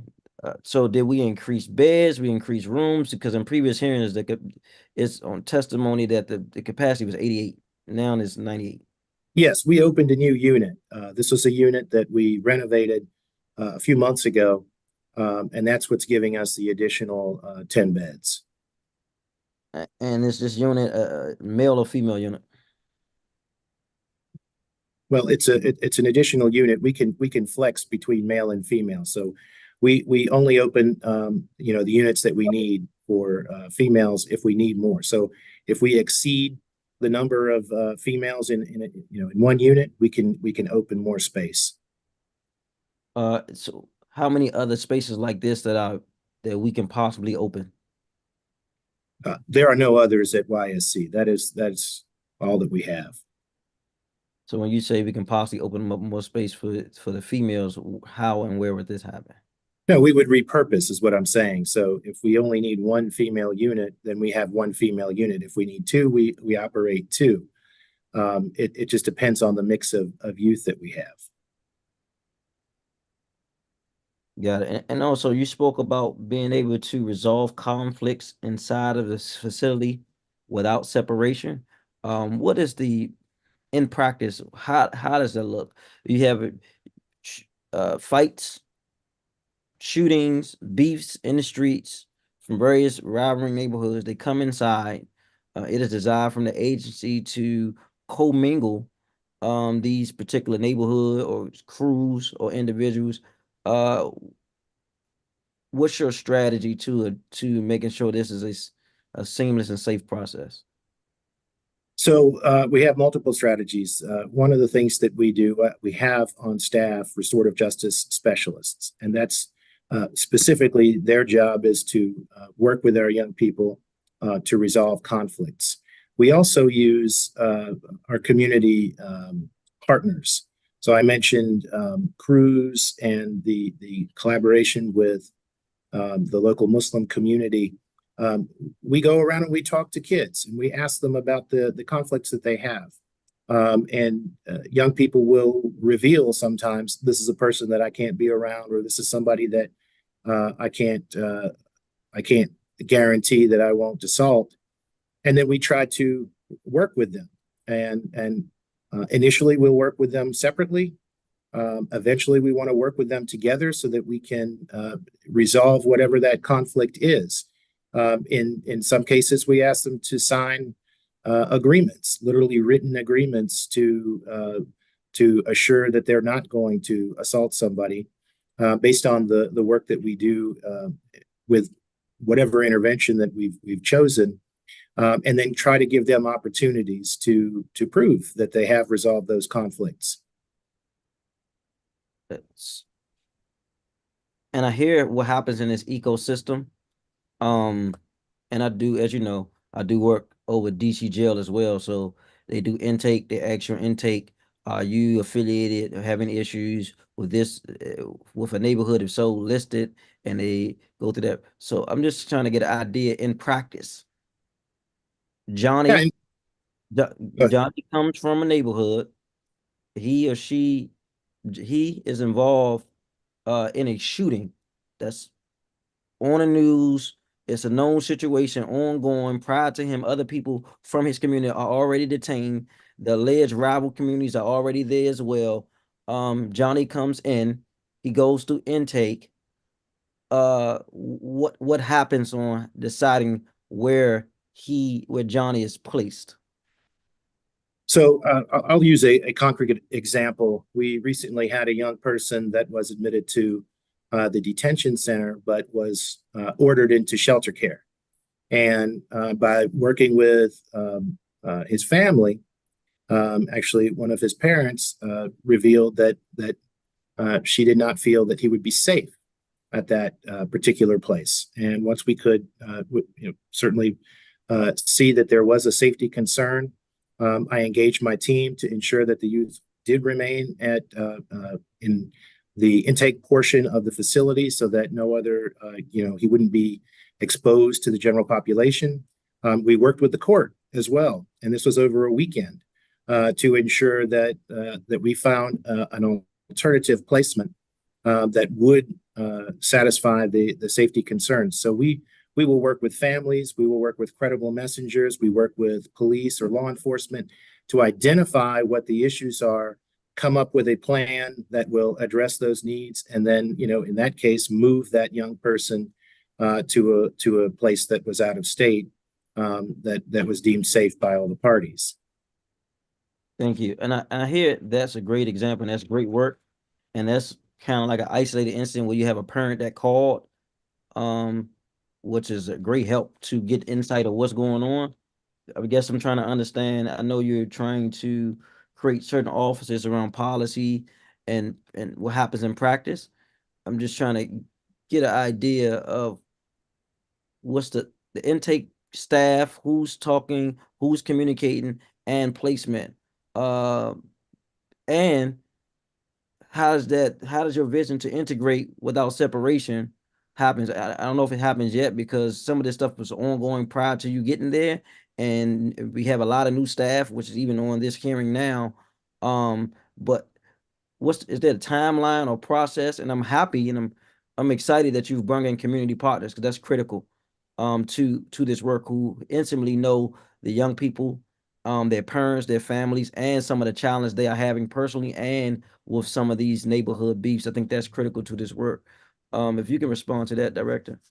Yeah, so one of the projects that we have, and I think I follow your logic here. Yes, we use multiple resources to try to identify where there are community beefs, and we do get information from multiple places. And so the engagement piece is very, very important to us. They do work with our staff, particularly at YSC. We collaborate with Court Social Services Division because most of those young people have experience with them, and we receive documentation from them, evaluating them, and we communicate with them if there are issues that we need to resolve.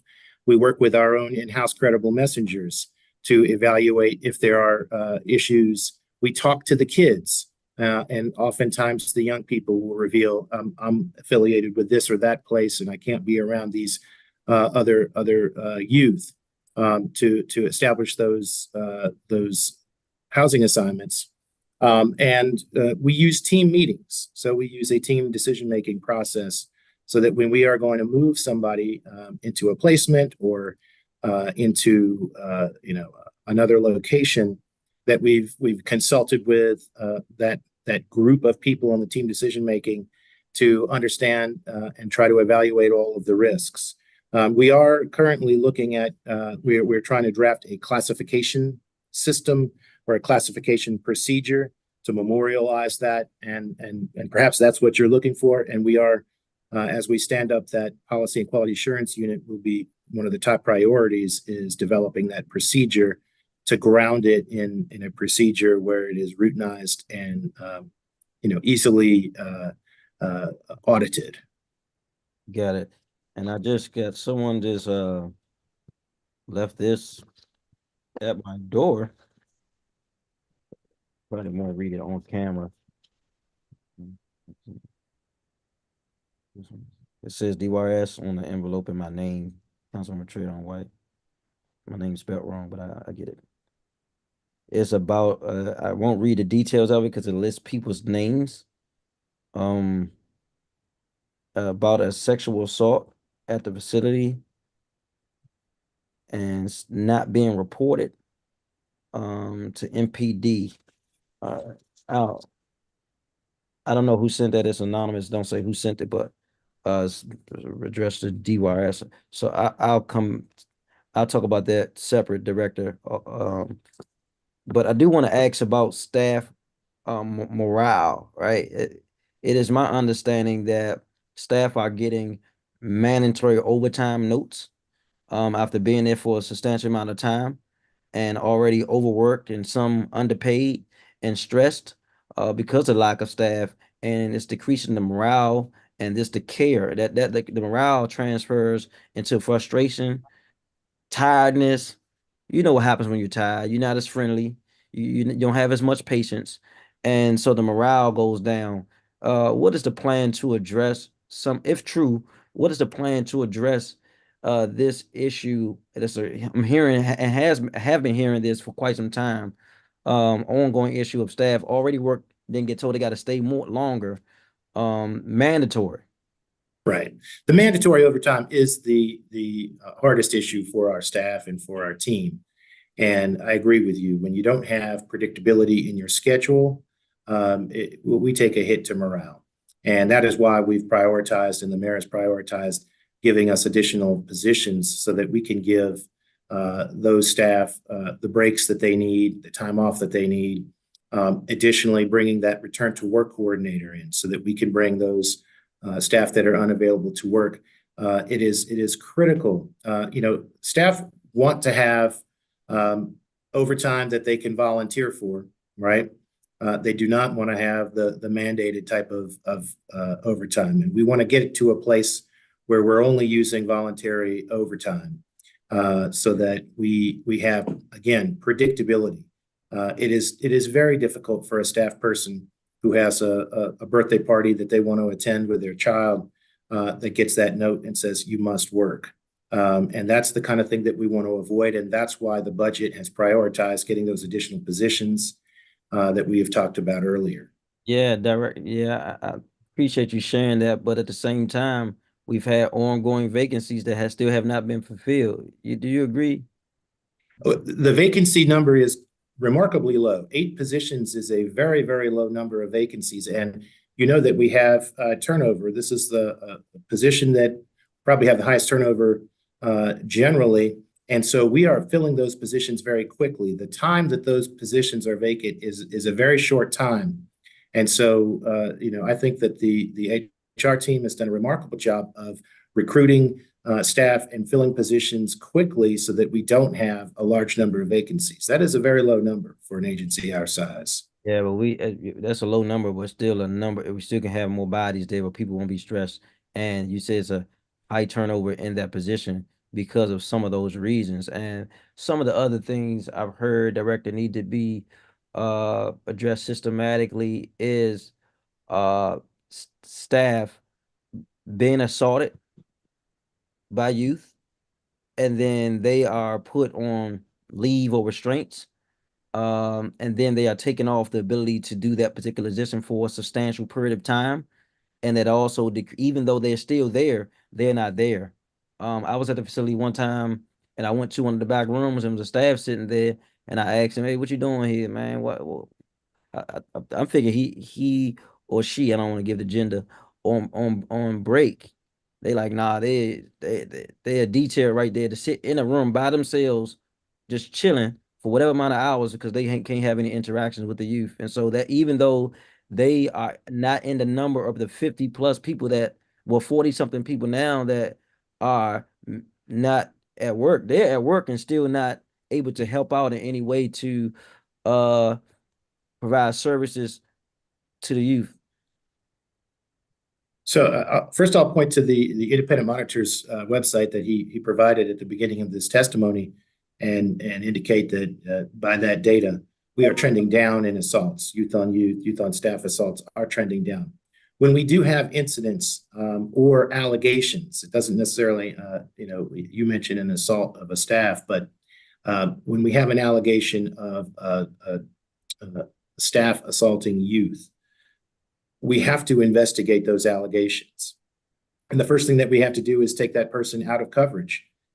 So they may be able to work somewhere else, or they may be able to do another job. We may not have another job for them right away, but we cannot put them back in coverage until we've investigated the incident and ensured that the youth is safe and that there either was or wasn't something there to it. And then once we've completed the investigation and we've taken the corrective steps, if the allegation was false, we return that staff back to duty. Yeah, thank you, Director, for that. And that leads me to another question. Because there was a prior situation prior to you in which one of the individuals who was on this investigative team had made recommendations to superiors that did not get carried out. And this was during a time where the alleged assault happened from a staff to a youth. I'm talking about sexual assault. And that individual end up not working there no more for whatever reason. And I guess my question is, how many people do you have working on this investigative team? Because that can lead to some of the progress if we don't have enough people looking into these things on a regular basis and supervisors looking at the recommendations that they're giving for what to do with staffs? Now, there's a very close relationship with our Office of Internal Investigations and the facilities leadership.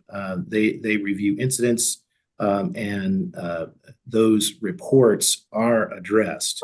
And so, I can't speak to what happens in the past, but I can tell you right now, all of those reports are reviewed and appropriate corrective action is taken. In terms of the number of staff, I'll have to get a count, but we have 4 investigators that work for OII and a lead that supervises them. So that gives 2 for each facility, and they work diligently to clear those investigations and quickly address those issues. What does quickly mean, and how's that relative to the amount of cases that they have? There are time limits that are imposed for taking personnel action, and that's generally what drives those timeframes. I have to defer to my HR director to articulate those. If you could, Mr. Moore. So the time limits that we must propose discipline is within 60 days of the incident occurring. Are there instances where these time limits go over 60 days? There could be some instances where they will go over 60 days. Sometimes when law enforcement is involved in the process, then it would go past the 60 days, but generally we're under that time frame. Do you, director, feel that 2 staff per facilities, I guess, and as a supervisor, is adequate to in the amount of I guess incidents that we have? Yeah, we have adequate staffing in the OII unit. I keep very close contact with that particular team, understanding what their workload is, and I monitor that. And if there is a need, we would address that need. Are there any vacancies in this division? I don't believe we have any vacancies at this time, no. What measures are put in place to provide ongoing training and professional development opportunities for DYRS staff, particularly in the area of trauma-informed care and conflict resolution? We've talked about and witnessed a number of staff being injured on the job physically, broken bones, hospitalized, shot, etc. I mean, serious. And I noticed also there's a reduction in the allocation of 90,000 to staff training by maintaining the number of full-time staff. You can speak to that, director. That would be helpful. Speak to the chair. Yeah, let me just first correct myself. I was just advised we do have 1 vacancy in the OII unit, so it's not 0. We do have 1, and we'll move to fill that position.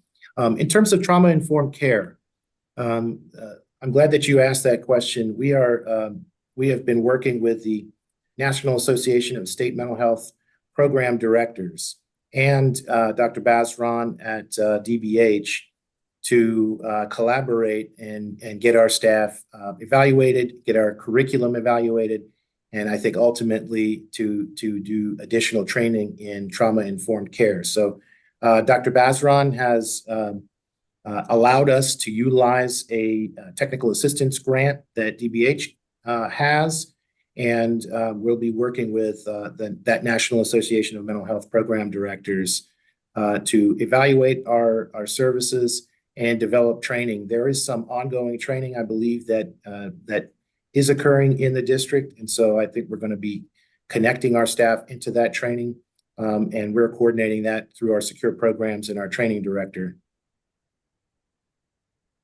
Got it. And I see 90,000 was decreased in training, so I'm not sure what the thinking was behind that. And I also asked about the trauma-informed care and conflict resolution. So right, the training that the National Association of State Mental Health Program Directors is trauma-informed care training. So it is specifically directed at that. And so their team is going to come and evaluate all of our training materials, what we currently do, give recommendations for where we can improve, and then develop the training that we need to get that done. And thank you, Director. As a follow-up question, when would this vacancy be filled for this other position that's doing internal investigations? Okay, I believe that we do have some additional information on the budget. Mr. Baxter? Yeah, so the 90K that you referenced is basically a shift, and it shifted to the human resources activity in the budget.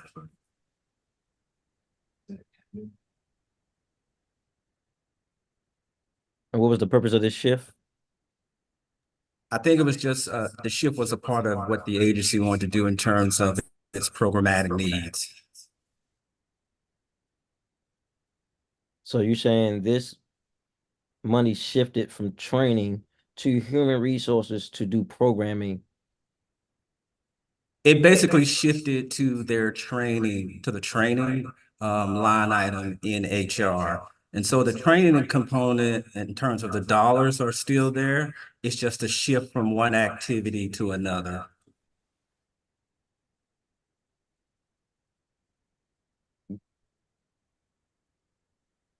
Got it.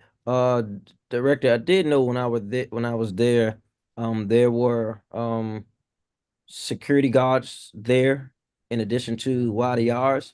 Can you speak to the amount allocated for the security contract? We do have a private security company. I believe it's Sam's Security, and we'll get that budget item. Oh, okay, yes. So that contract is through DGS, and I believe it serves multiple agencies. So we are one of the agencies that gets served through that. I don't know that we have any line items specifically in our budget, but we can try to get how much of that is allocated for us. Yeah, we do not have it on the agency's line item. It's budgeted under DGS. And what specifically is their role there at the facilities? I'm sorry, Councilmember, what's your question? What is their role with this security contract at the facilities? So their role is to do the front door security. They basically do the security checks. They run the magnetometers and the X-ray machines, and check anyone coming into the facilities.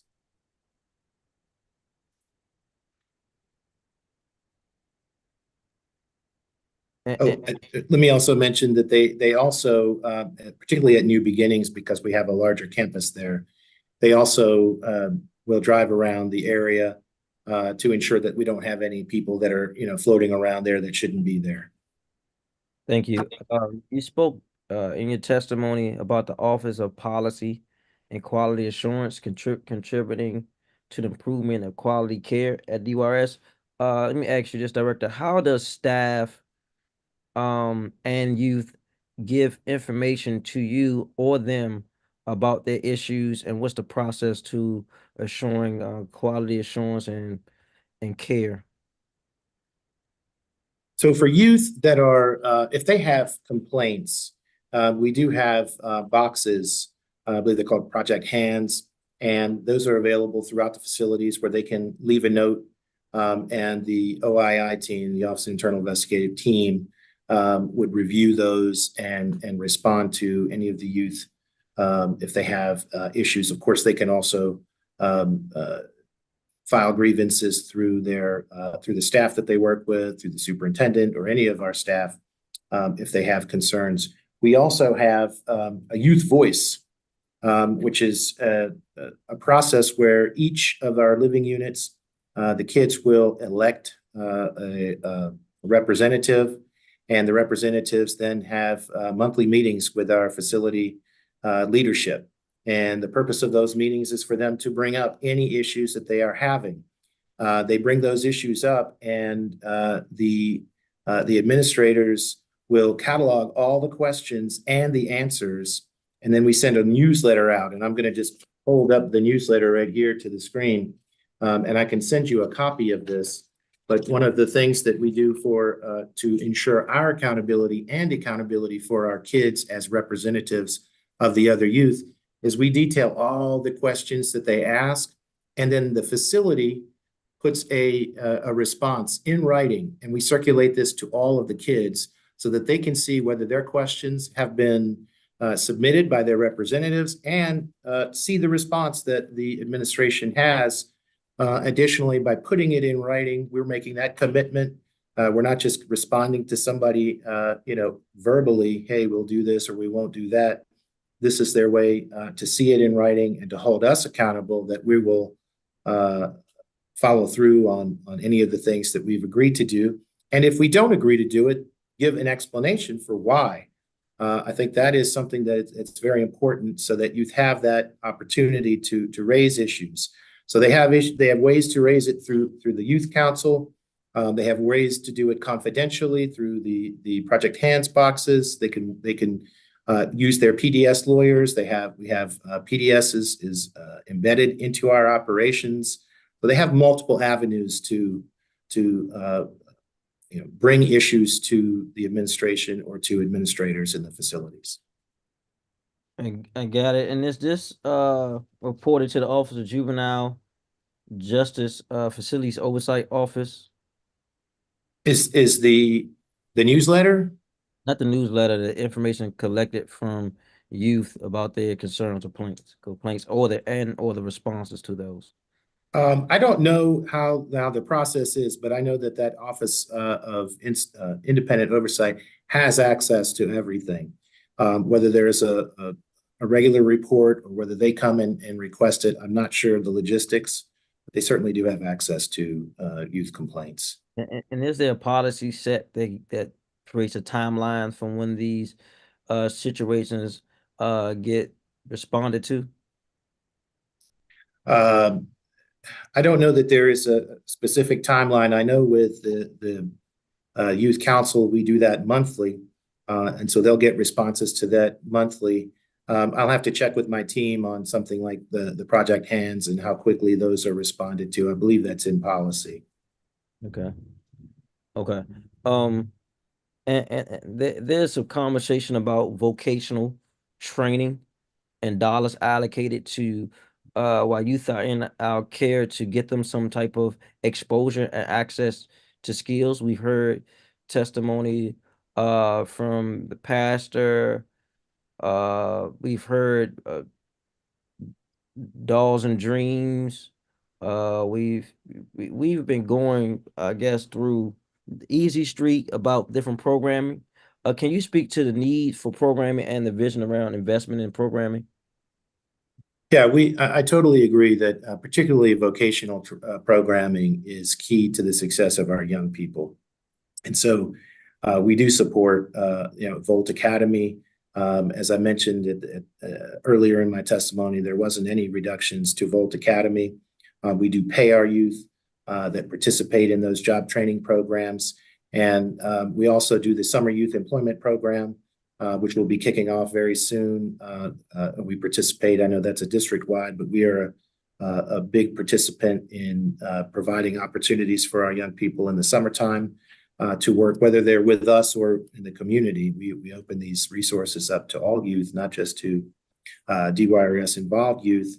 We're also expanding our operations at the campus at New Beginnings at the Oasis Reserve. And I know that we're working together to try to find a time for you to come out and visit and see the improvements that we've made. But among them are the creation of a carpentry program.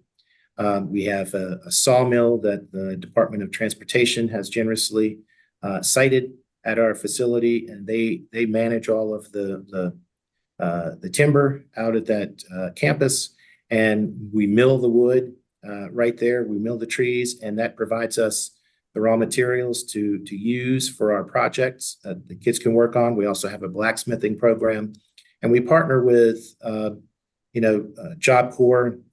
There we use the Job Corps in Maryland because that facility is located in Laurel to connect young people to vocational opportunities outside of DYRS as well. And are you saying that the youth at New Beginnings is involved in carpentry and blacksmith? Not at New Beginnings, not yet. I do want to get young people involved more in those programming. Right now, first of all, let me just say we are standing up that program. So we have the physical plant being put in place. I don't believe that we have begun or commenced programming with youth, but currently the Oasis program serves young people in the community. But we are beginning to integrate our New Beginnings youth. For the last few months, we have opened up the Oasis campus to some youth at New Beginnings. I don't believe any of them have done any of the vocational pieces yet because we haven't got that part stood up yet. So as far as the youth that are, because I know you spoke about the youth in the community, even at some of our community-based locations, what about the community and the youth who are inside the facility? What type of programming and vocational training, if any, outside of school are they receiving? So I'll have to get back if they're to list detail any specific vocational training. The majority of our kids are engaged in education programs. So generally, we're not going to be doing vocational training. If they are, we won't be doing it for anyone that is mandatorily required by law to attend school. So it would be reserved for older youth when they complete a program. And I'll have to get back to you with any kind of data on how many youth may be participating at this time. Most of our kids are engaged in education. And thank you. Well, we're talking about education. We are still contracted with See Forever, correct? That's correct for both facilities. More detail. How would you assess how our youth are progressing in education as far as staying on track or getting on track with their grade level expectations? I think they're making progress. Our kids come with a lot of educational deficits. Typically, they have been disconnected from their local schools for a period of time. And I'll have to work with the See Forever folks to get specific data on attention, how much they've advanced in their education programs. I did meet with them yesterday. I know we have a number of youth that are going to be graduating, and we're going to be having a graduation ceremony. So there is certainly progress being made with our youth education. And how, I guess, programmatic wise, I guess I'm thinking of, when you say graduation, how many youth are graduating, and what is that what's the graduation consist of? I'll have to get the information. We don't have the numbers of youth that are graduating, but it would be young people that are graduating from high school or attaining their GEDs. Yeah, we should get that. I mean, we have what, 5 staff here. Somebody we should be able to figure out how many you graduated. I've been to graduation, not that many. Somebody should be able to grab that. Will do. We'll get it. And how do you evaluate the education process of this contract? Because we didn't have a contract before. We finally got a new contract with this school, and I do understand that some youth are coming in and leaving at different times. But I am concerned that, one of the strongest implications that a youth would do well is if he has a quality education and have belief and hope in themselves that they can achieve. And the exact opposite is true. When they are not engaged academically, when they're not feeling loved and feeling wanted or feeling valued, or don't know their worth, they're more apt to get in trouble or get distracted by things in the streets. And so just wanted to hear some reassurance that this new contract is working, is not working, progressing, because I am concerned about the amount of time that the staff is allocating per child. And if you could speak to that, that would be helpful as well. So the education program occupies about 6 hours every day, Monday through Friday for youth generally. There are times where we'll have days off, teacher work days, half days that we build into the schedule, but generally that is the way that education is delivered, very similar to a public school would. And the way that we look at it is on different avenues like behavior within the facilities during school time. So I get a report every day in the morning about, I should say, in the morning and in the evening about attendance, timeliness, ensuring that we get kids into the classrooms on time. While they're in the classrooms, we get reports back from our education partners about behavior issues, and then we work together with them to resolve those behavioral issues. There are days where we have just excellent reports back about all of our youth participated, because just being in the classroom isn't enough. We need them to be engaged in their education program. Special education is a big component of this because many of our youth are kids that have IEPs. And so we have been working very closely with See Forever to get individualized care for those youth. And that is a large coordination issue that we have largely worked out. We've actually got a very positive report back that we pull the kids that they identify that need special attention, that need individualized services, get them to the appropriate place and deliver those services as well. And on the issue of specialized care, what is the number of people dedicated to address that at the facility through this contract? I'm sorry, could you repeat your question, council member? So you said a number of youth come there with IEPs, and may need individualized care. I guess I'm trying to figure out what number of the staff is dedicated. Now, when I was there, there wasn't a lot of staff there for to address the pop in comparison to the population of youth that were there. And when you talk about individual specialized staff to address individuals' needs, I'm just trying to get an understanding of how they're doing that with the amount of staff they have there. So somebody that comes in with an IEP will identify those youth, and the school, See Forever, will ensure that those plans that were generally created out in the community, although they can develop them themselves as well, will be followed. So whatever has been required for a young person, if it's to have testing done in a room by themselves without other people around, we'll accommodate those. And of course, we do have to use our staff to facilitate the movement. They have counselors that will work with young people. We still have to use our staff to ensure safety while they're meeting with their counselors or with their school psychologists, for instance.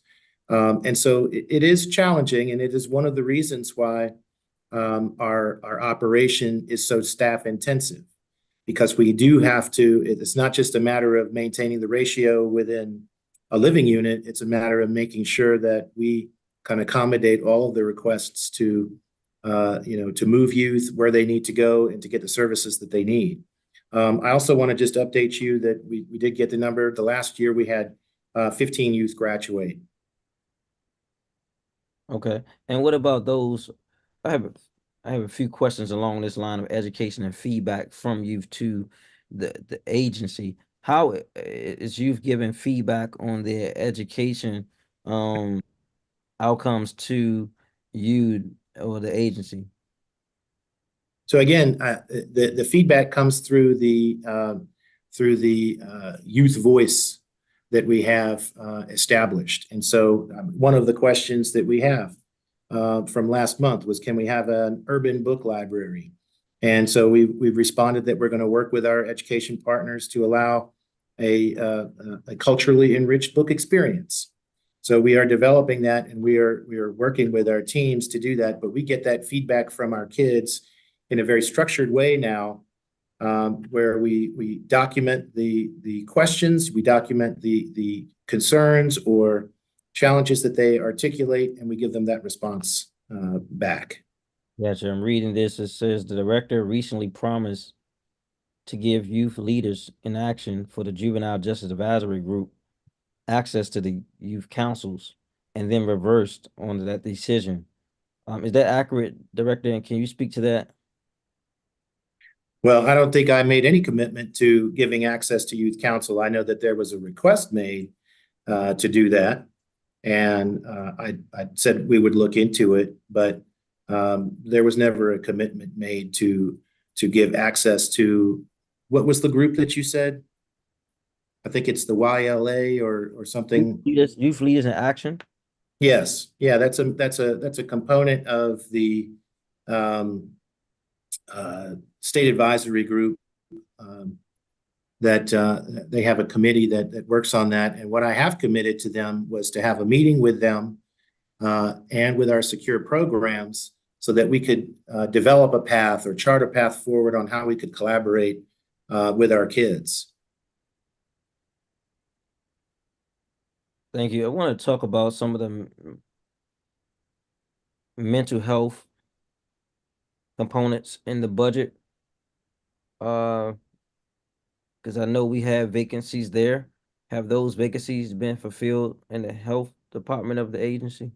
So what I'll note is last year we had 14 behavioral health staff on board. This year we have 22. So we have increased the number of behavioral health staff. I believe we have currently 2 positions vacant in that area.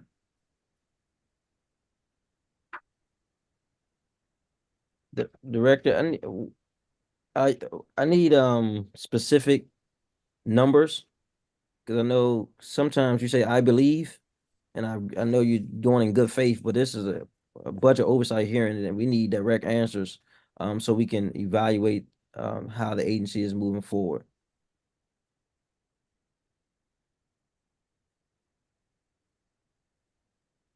My apologies, council member, my HR director had departed for a bathroom break, but he has verified it is 2 vacancies in All right, I get behavioral that. health. I need my bathroom breaks as well sometimes, but so 2 vacancies. And what's the plan to get those on timeline to get those positions filled? And the reason why I asked, because one of the times I was there, I was in the health suite, and one of the ladies who was there was an incident, I guess the day before or hours before, or that night. It was before I got there. And it was one lady in the suite that had to deal with these issues. And she said, and I was trying to get an idea of how many people manned that particular spot. And from what I understand from staff that were walking with it, it's supposed to be 3 when it was 1. Because this is a 24/7 facility. Are we saying that those positions are always manned, or are they missing people here and there? Because that was just a snapshot in time, but I'm concerned about, we need 3 people that they're doing that at that time. And at that time it was 1. I don't know if it's because of the previous incident or not, but if you can speak to that. We're going to have turnover at any given time. It's hard to predict when somebody may resign and leave. I can tell you that we are actively recruiting those 2 vacant positions. We are very aggressive at filling all of our positions, but particularly behavioral health. We want to get those filled and keep them filled at all times. If you can give me the specifics, I can maybe look into the specifics of that particular night. But yes, sometimes we do have people call out. They may not be available at that very moment. And so those circumstances can happen when we don't have as many as we would like at any given time. And as you mentioned, it's a 24-hour operation. And so we do use some private providers as well to supplement our workforce. I believe we have 3 providers that we use for psychiatric or psychological services. And so those help supplement when we do have a deficiency. Thank you. Can you address the crisis intervention and emergency mental health situations within the facility, including protocols for managing suicide indications or self-harm that may occur at the facility? So we have a crisis intervention training. I think we've talked a little bit about this earlier in the hearing. When there is a situation that requires staff to intervene, our first line of defense is to use verbal de-escalation and try to bring the temperature down and convince youth to back down if they are engaging in any kind of assault. If there is assaultive behavior, we can't de-escalate. We will use physical separation. We'll separate youth. If it's involving multiple kids, the procedure is first you take all of the youth that are not involved and get them out of the situation. We want to move them out of the situation, get them into their rooms so that they can't interject. Then we have the staff intervene with young people to separate them and get them generally into their rooms. We mentioned the mechanical restraints. That's something that we use only as a last resort. A staff person would have to contact the superintendent and get approval in order to use mechanical restraints if they need to do that. And we want to have a supervisor. We would have a supervisor on hand to monitor. Can I pause right there, Director? Sure. Can you define mechanical restraint? Mechanical restraints would be like handcuffs.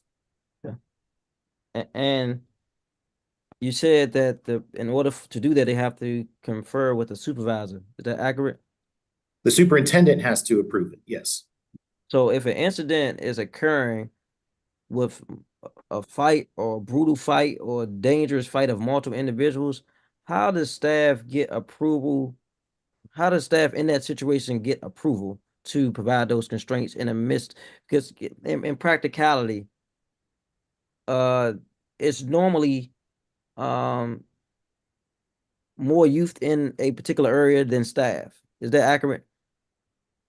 Yes, there is. So Absolutely. There has been several instances of more than one person fighting, more than two individuals fighting. And so if I'm restraining a person over here and this individual is attacking the same person and another individual is attacking a person over here, how does a staff person get permission to provide constraints? It would happen very quickly over the radio. So they would radio in that they have a situation, and the first thing we're going to do is surge more staff in there. But if there's a request to use mechanical restraints, that would be sent over the radio, and a response can be given quickly. Well, I don't know how real that is, Director, to be honest. I understand what's supposed to happen, but in real life, if I'm restraining someone or there's a brawl taking place, then you got a situation with a youth that's snatching people's bag. It's chaotic, and trying to get an answer about using restraints and the response time for staff to come from wherever they are to get there. And you're talking about that they don't have access to the dorm necessarily on their badges anymore. So not only do they have to run and get there, but they have to make sure that once they get there, they can get in if the youth are in the living quadrants. So this is what the policy or practice is not necessarily how it translates in real life time and can create serious bodily injury in the case of these big brawls. And I don't know if you agree or disagree. I just want to speak to that as well, Director. And if you can respond to it if you want, but I have another question to follow with that. Yeah, no, I think that there's a tension there that you're putting your finger on between ensuring the safety of youth and ensuring the safety of staff. And that's why we put those procedures in place. As I mentioned, the first thing that we do after de-escalation is remove everybody out of that situation that we can, get them into their rooms. And once we can get the numbers down, if there is a need for mechanical restraints, yes, we will use them, but it has to be something that we oversee very closely, because if we just have those available at all times, historically what we see is overutilization of that. And that can lead to other issues, other concerns about youth safety. So it is a balancing act that we take. I think we take the right approach to it, so that we use the use of mechanical restraints conservatively, but they are available and we do use them if we need to. I got it. And can you walk us through the process of what happens afterwards? Because there is a sentiment that if a youth violates another person or is in error, depending on the charge or accusation, that he or she can get recharged, or he or she goes back and can be playing video games shortly thereafter. And that is a recurring thing that's coming to my office from staff. And so if you can speak to the protocol about who, based on this charge, this happens, based on this offense, this happens, because I guess the youth, there are adults or staff that have been assaulted and feel like they just want to quit because there's no repercussion for the young person. And I don't know, I'm not there all the time, but you can speak to that. So there are circumstances where we will rebook a youth, meaning we contact MPD and have them come out, and they are, sort of brought through the arrest process, charged with whatever the appropriate offense is. But that is an evaluation that an administrator would make to do that call. Any individual, though, who feels that they've been assaulted can certainly take a charge out against a youth if they so choose, even if we didn't decide that was something that should be a police call where we bring the police in and rebook that young person. Generally, the rule is if there is serious injury, we're going to call the police and we're going to have that young person charged. If it is a minor assault, we have to remember that we are working in a detention center. We are working with young people that are behaviorally challenged, that haven't shown the ability to restrain their behaviors. They don't foresee the consequences of their actions. That's why they got to us. And so to charge every single event, I think would be really a waste of resources, because where would you take somebody that commits an offense? You would take them to YSC if they were a young person. So they're already detained. And so there isn't any other higher level of response from the state other than depriving you of your freedom. So what, I know you also spoke to having restorative justice experts there. Can you walk us through in real life, how has that been effective as relates to restoring, humanizing each other and coming to some happy medium that we have to all be here together and coexist? How does that happen? Right. So an RJ specialist is going to put it in the context of an incident. Say that there is an assault, either between youth or a youth assaults a staff. There's going to be a conversation first to process with that young person to understand, what drove that behavior. Why did you do that? And try to resolve, the antecedents to that coming forward. There may also be a restorative circle or another form of intervention that we do. So restorative circles we want to bring the transgressor and the victim together and have a conversation with them and try to come to an agreement with each other about, all right, let me give this young person an opportunity to explain why they did what they did. They may have felt aggrieved by somebody or may have felt like they did something. We want to give that person an opportunity to explain themselves. And then we want to give the person that was injured an opportunity to explain to the young person that did this is the consequence for me. This is what happened to me. This is how it hurt me. And then we want to give the young person an opportunity to give a sincere apology, because I think there's a lot of value and power in apologizing. If we can resolve that and say, what's the plan? Let's put a plan together for how we're going to behave vis-a-vis each other moving forward. That would be how something like that would go.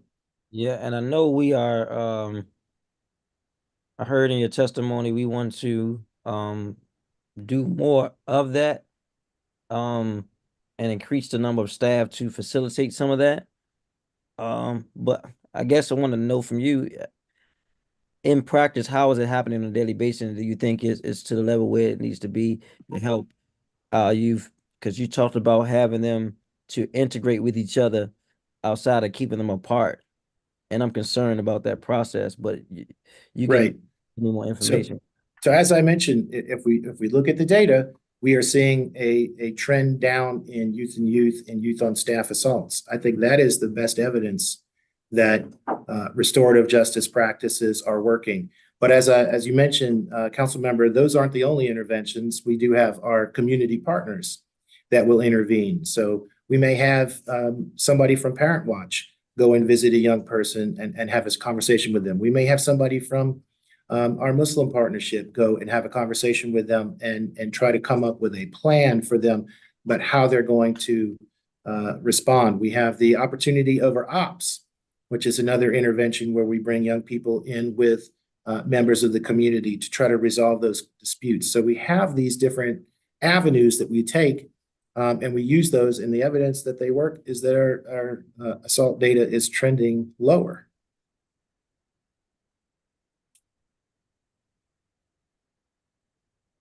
You're muted if you're speaking, council member. Yep, I got it. Thank you. Appreciate that.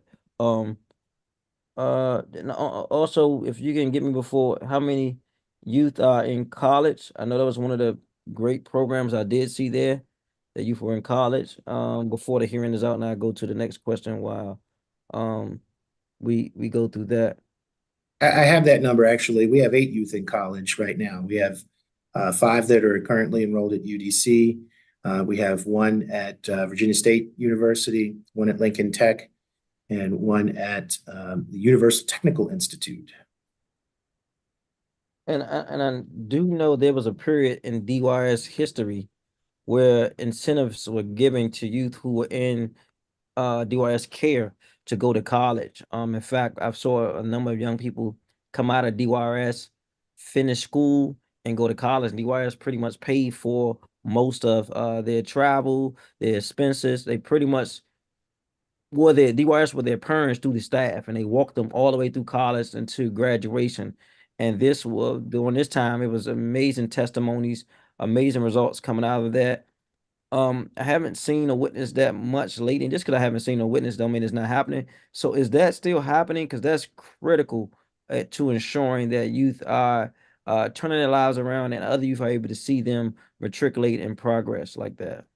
Yeah, those youth that we just described, those are youth in college, and we're paying for those youth to be there and paying for their expenses. I don't know that there's any additional incentives other than we're going to pay for all of these things.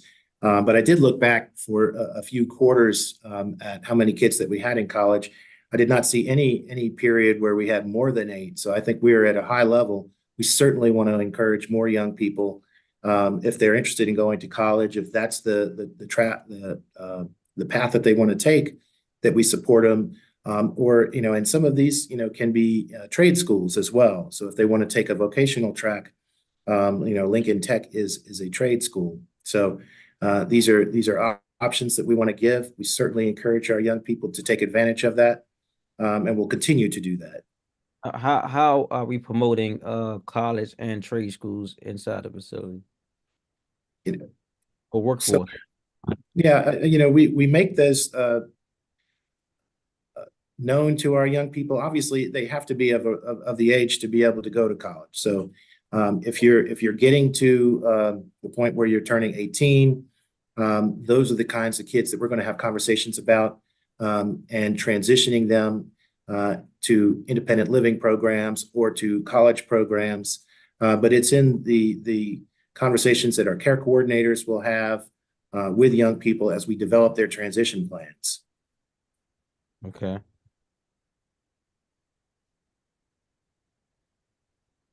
I'm looking at these reported, some performance metrics that was responded to and answered. Just trying to analyze this for the sake of the incidents.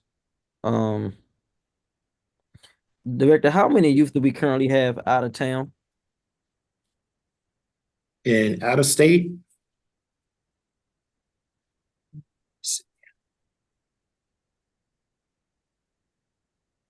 Let me have my team just do a tally. I have a list, but I need to get them added up. We'll get a tally of everybody that's in an out-of-state program and have that for you shortly. And thank you. In addition, what's the cost of that annually of youth being out of state?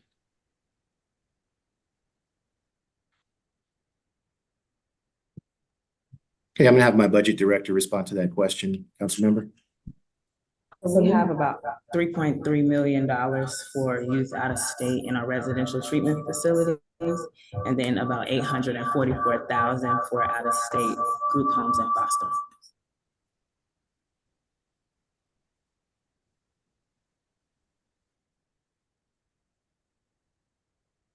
$3.3 million for a residential and 844,000 for out of state group homes, Group homes and foster homes, yes, sir. foster homes. And that's for how many youth?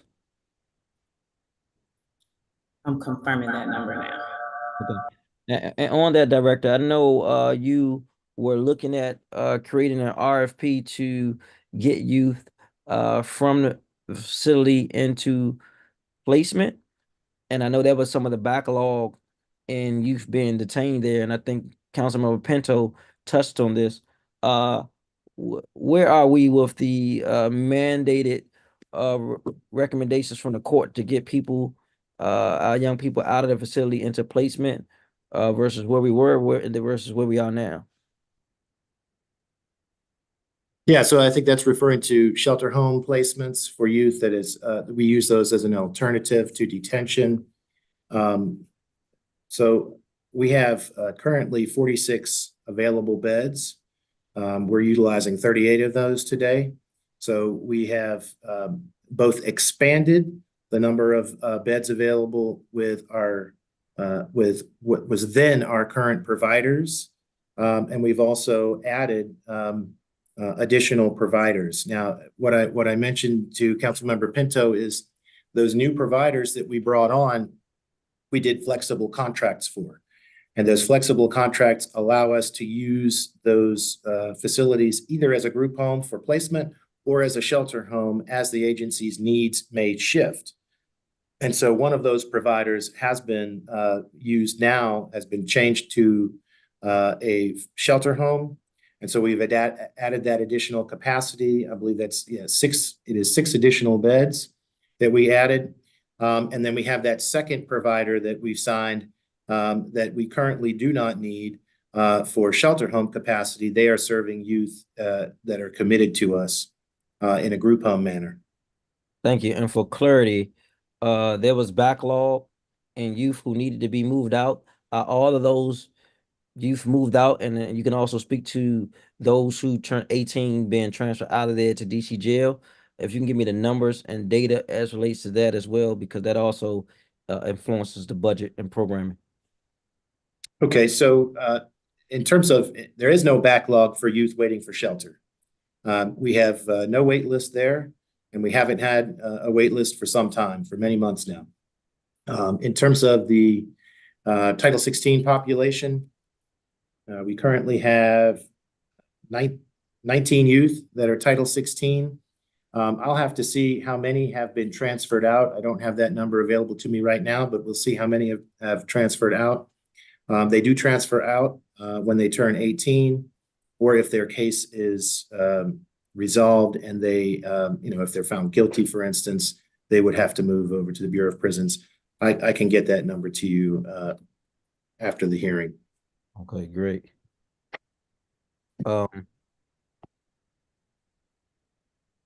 And I think I'm just gonna say I'm excited to hear that, because that's a big milestone for the agency.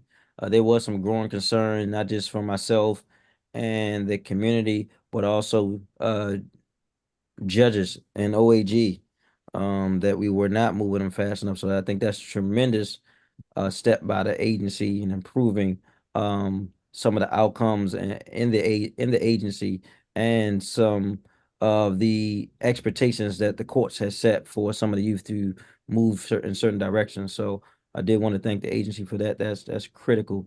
And that's goes against some of the headlines we've been seeing about those who have not been placed. And so just like we talk about when the bad things happen, we have to talk about when the good things are happening as well within the agency.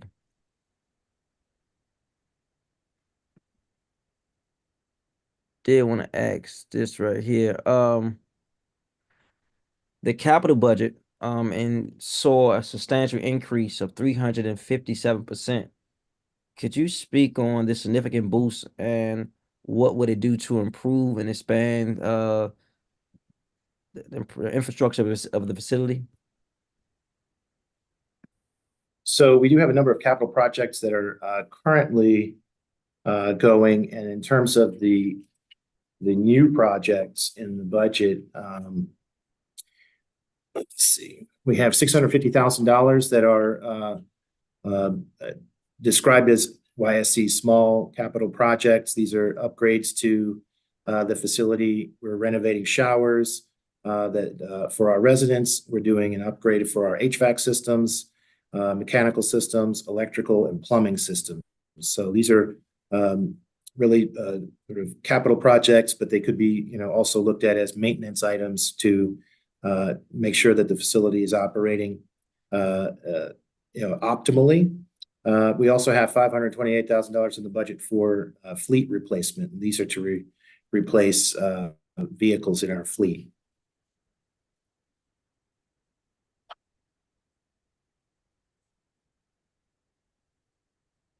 On the youth related level, can you speak to notice there were some areas where the access to the units was not working based on the key or fob.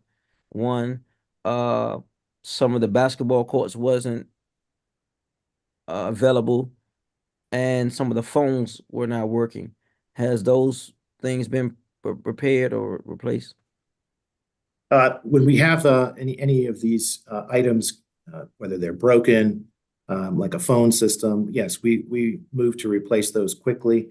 I'm not aware of anything that is currently not operational anywhere in the facilities. In terms of access to basketball courts, I don't believe that we have any issues accessing basketball courts, living units. And I'll check with my team and verify, but I don't believe we have any phone systems that aren't working at this time. I know there was an issue where youth had broke the TVs.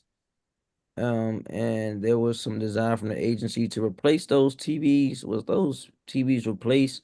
And are they replaced in a way that prevents you from just breaking them? I mean, you can build them in such a way where they can't just walk up to them and break them. Yeah, we did replace the televisions, and we've been working with our young people to, educate them on the sort of, basically they're harming themselves when they go and do something like this. I'll have to check with my team if the boxes that we wanted to build around the TVs have been implemented everywhere. But that is the plan, is to try to secure those televisions. But as of today, they are operational. All right, and any substantial construction improvements outside of the ones you listed, and Oasis? Yes, we are doing a roof replacement at YSC. That is ongoing right now. And so they're going to be replacing the roofs, gutters, downspouts, and that's going on. We have, there is a project also at YSC to upgrade showers, and I believe, I think I already talked about the shower upgrade. We are looking to, we have a capital project to do a new backup generator at YSC, and we have some additional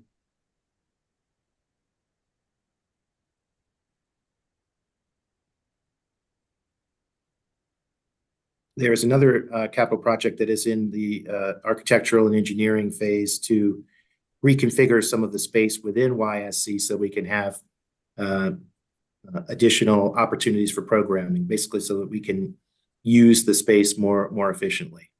And the space we have at New Beginnings, that campus, what would you say, how much of that space, that vacant space, do we own? The whole campus, which is with several hundred acres, is owned by the district government. And so there are a number of old buildings.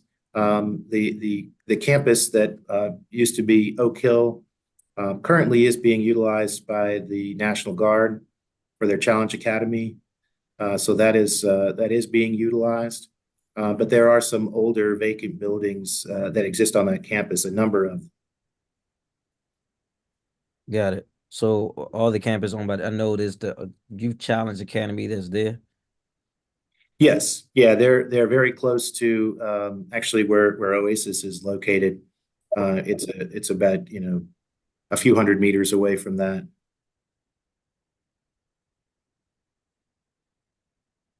Yeah. Sir, you're muted again. Yeah, I had to mute myself every once in a while because people keep calling and they I text them and say I'm in a hearing. They keep calling. So I have to say. I understand. You don't say I'm in a hearing, man. They get it out. Like people knocking on my door. I see some.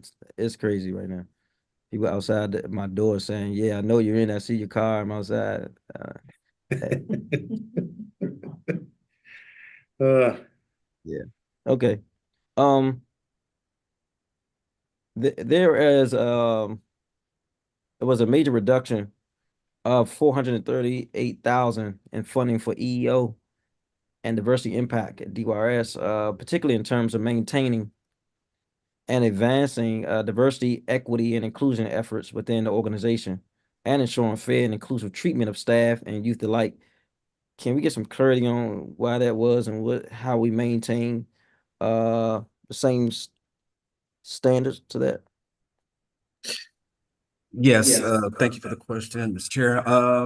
This is a shift as well, and it shifted to risk management. And so this is a PS shift of staff that were located in EEO and diversity, and it's a shift to risk management.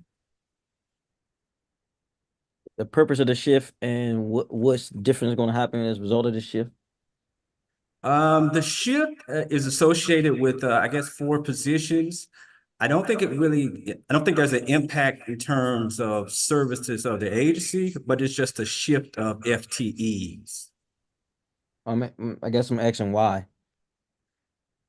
I think it was a restructuring of the agency as they restructured their budget. So it's primarily for that reason. Did we lose any staff there, or are we losing any ability to have fair and equitable practices as relates to the youth and the staff there?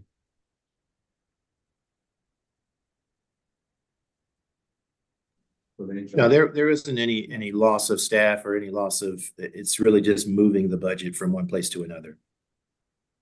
Yeah, and I see the risk management shows 493,000, but it went from 6 to 499. Some of that in risk management is PS, but there's a small portion there as well that's associated with the custodial contract that increased. Can you give us specific details on that? How much the custodial contract increased? Yeah. I think it was roughly somewhere around 85,000, somewhere around that range. Yeah, so if you can have someone look at. I can give you specifics. It is 85,000. Thank you. That's helpful. This budget is, you Mr. Baxter, you the man with the numbers, so we got to know them numbers, man. Because that's what we do with OCFO, sir. Sir, gotta have that budget has to be balanced before we submit it back to get approved. So we got to know them numbers and who will shift where and the impacts of the shift and the thoughts behind the shifts is helpful to me as well.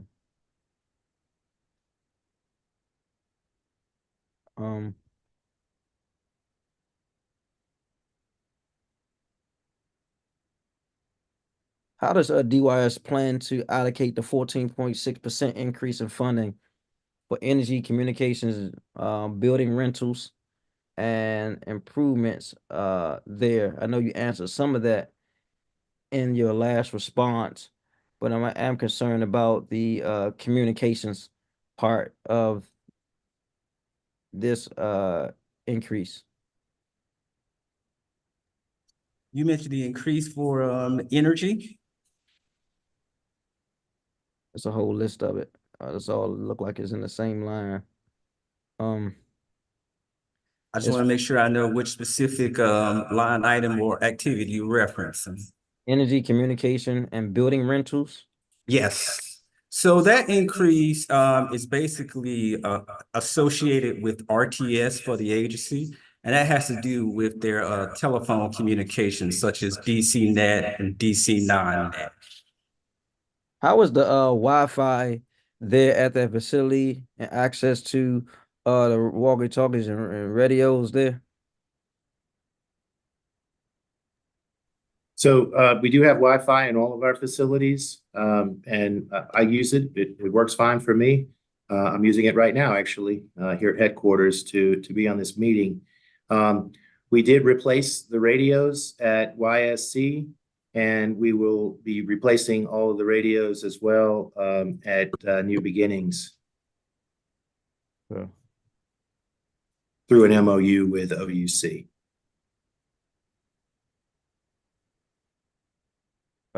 MOU with who? The Office of Unified Command. That's where we use the same type of radio systems that emergency responders use. Thank you. There was a question about the library. You spoke about something related to libraries. And we had a follow-up question about that. Because one of the requests that came was about a law library or access to reading materials. Is there a space that's going to be allocated for something like this, or what would be an ideal space to and improve or enhance library resources? So we do have very limited space options in our facilities, particularly at YSC. We did get a request from our youth about having a book library for them.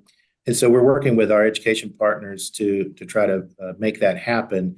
Regarding a law library, I don't have any plans for doing a law library specifically, but books for enrichment, we do have plans to do. Thank you. And this it's a shift from this line of questioning, but nonetheless relevant. And there was conversations early on in the hearing about our youth that are placed out of town receiving medical restraints. Are you aware of that, and what's your take on that conversation? So let me first let you know we have 36 youth that are out of state in placement currently. And I've never heard any complaints about anybody using medical or chemical restraints, I think was the term that was used by the individual that made that comment. I think it is very dangerous to kind of just make those comments willy-nilly. I would want to have specific information where that's been used, because I have not heard of any of that kind of activity ever. And that is a very serious allegation. So I need to see some specific information. We can certainly track that down. But yeah, I even asked the person who said that where this was happening, because that's the first I've heard of it. But they said they couldn't disclose the confidential information of their client, which was, I don't get that has that confident. You don't have to use the youth name, but I guess. And you spoke to the cuts in vote. Is that accurate or not? No, there were no cuts in Volt. So it may be that the person misinterpreted our budget, or that they don't understand where the different funding sources are. But I'm here with my agency fiscal staff, and there were no reductions in Volt. This is something that I support. I'm a big supporter of Volt and the programs that they've done. I recently participated with the First Choice Masonry program, which was just an excellent program with a great community partner. This isn't something that I have any interest in. There is no reduction. There's no reduction. Got it.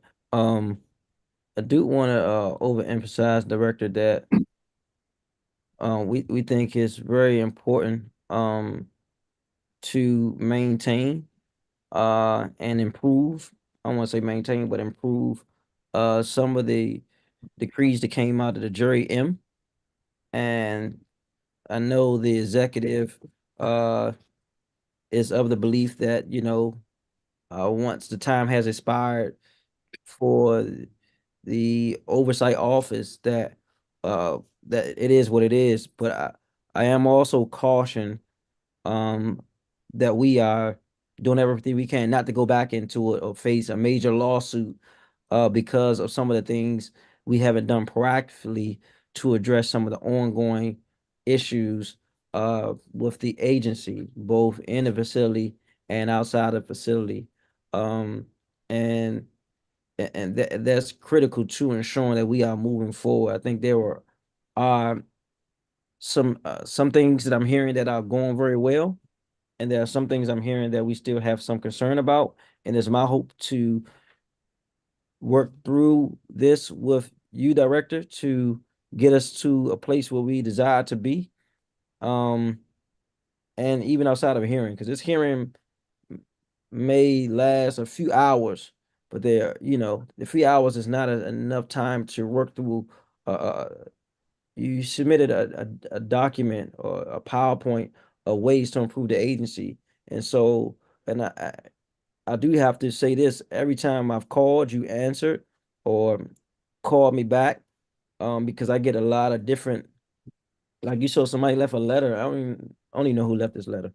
A letter about something, and I want to figure out what that is, to address it. But there are always ongoing things, and I think transparency is the key, and also honesty, because you can't fix a problem unless you acknowledge there is a problem, and hear in a holistic way from all parties on how to fix it. And I see you as a person that uh is very intelligent and reasonable. And you've added new staff. So I'm hoping that the new staff and those staff who are currently there as well are able to move the needle forward. I am concerned with the turnover in staff because, as you know, anytime you build a relationship with a person and that relationship breaks and you bring in new people, it breaks down the continuity of where we're going as an agency. And it's my hope to one day get fully staffed again, and get youth where they need to go to when they return back to the community, because the reality is that all of our youth that come in DYRS is going to return to the community at one point or another prayerfully. And we want to make sure that this is what it is. Department of Youth Rehabilitation Services, that we are rehabbing our young people to help them to promote healthy lifestyles and become responsible adults that add to the community and come back and give testimony, and not transition into our adult penal system. And we're seeing that far too much. It was a trend for a long time amongst the males, but we see the trend is ticking up amongst our females as well.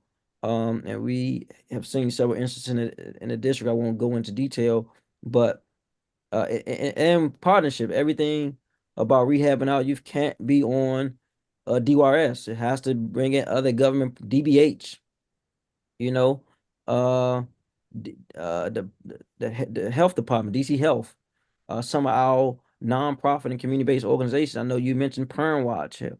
And some of the other community-based partners are critical in ensuring that we can change the tide and give youth what they need to create healthy lifestyles. And so I think we spoke to some of that today.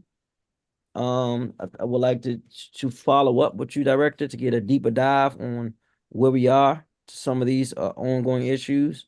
And more critically, to hear from the youth. I think there should be, I guess, this JJAG Youth Leadership in Action. I think that's critical because, when youth are not heard, they act out in different ways. And this happens at different spaces and places, not just in DYRS, but in society. And we're seeing that manifest not just in DC, but all across the United States.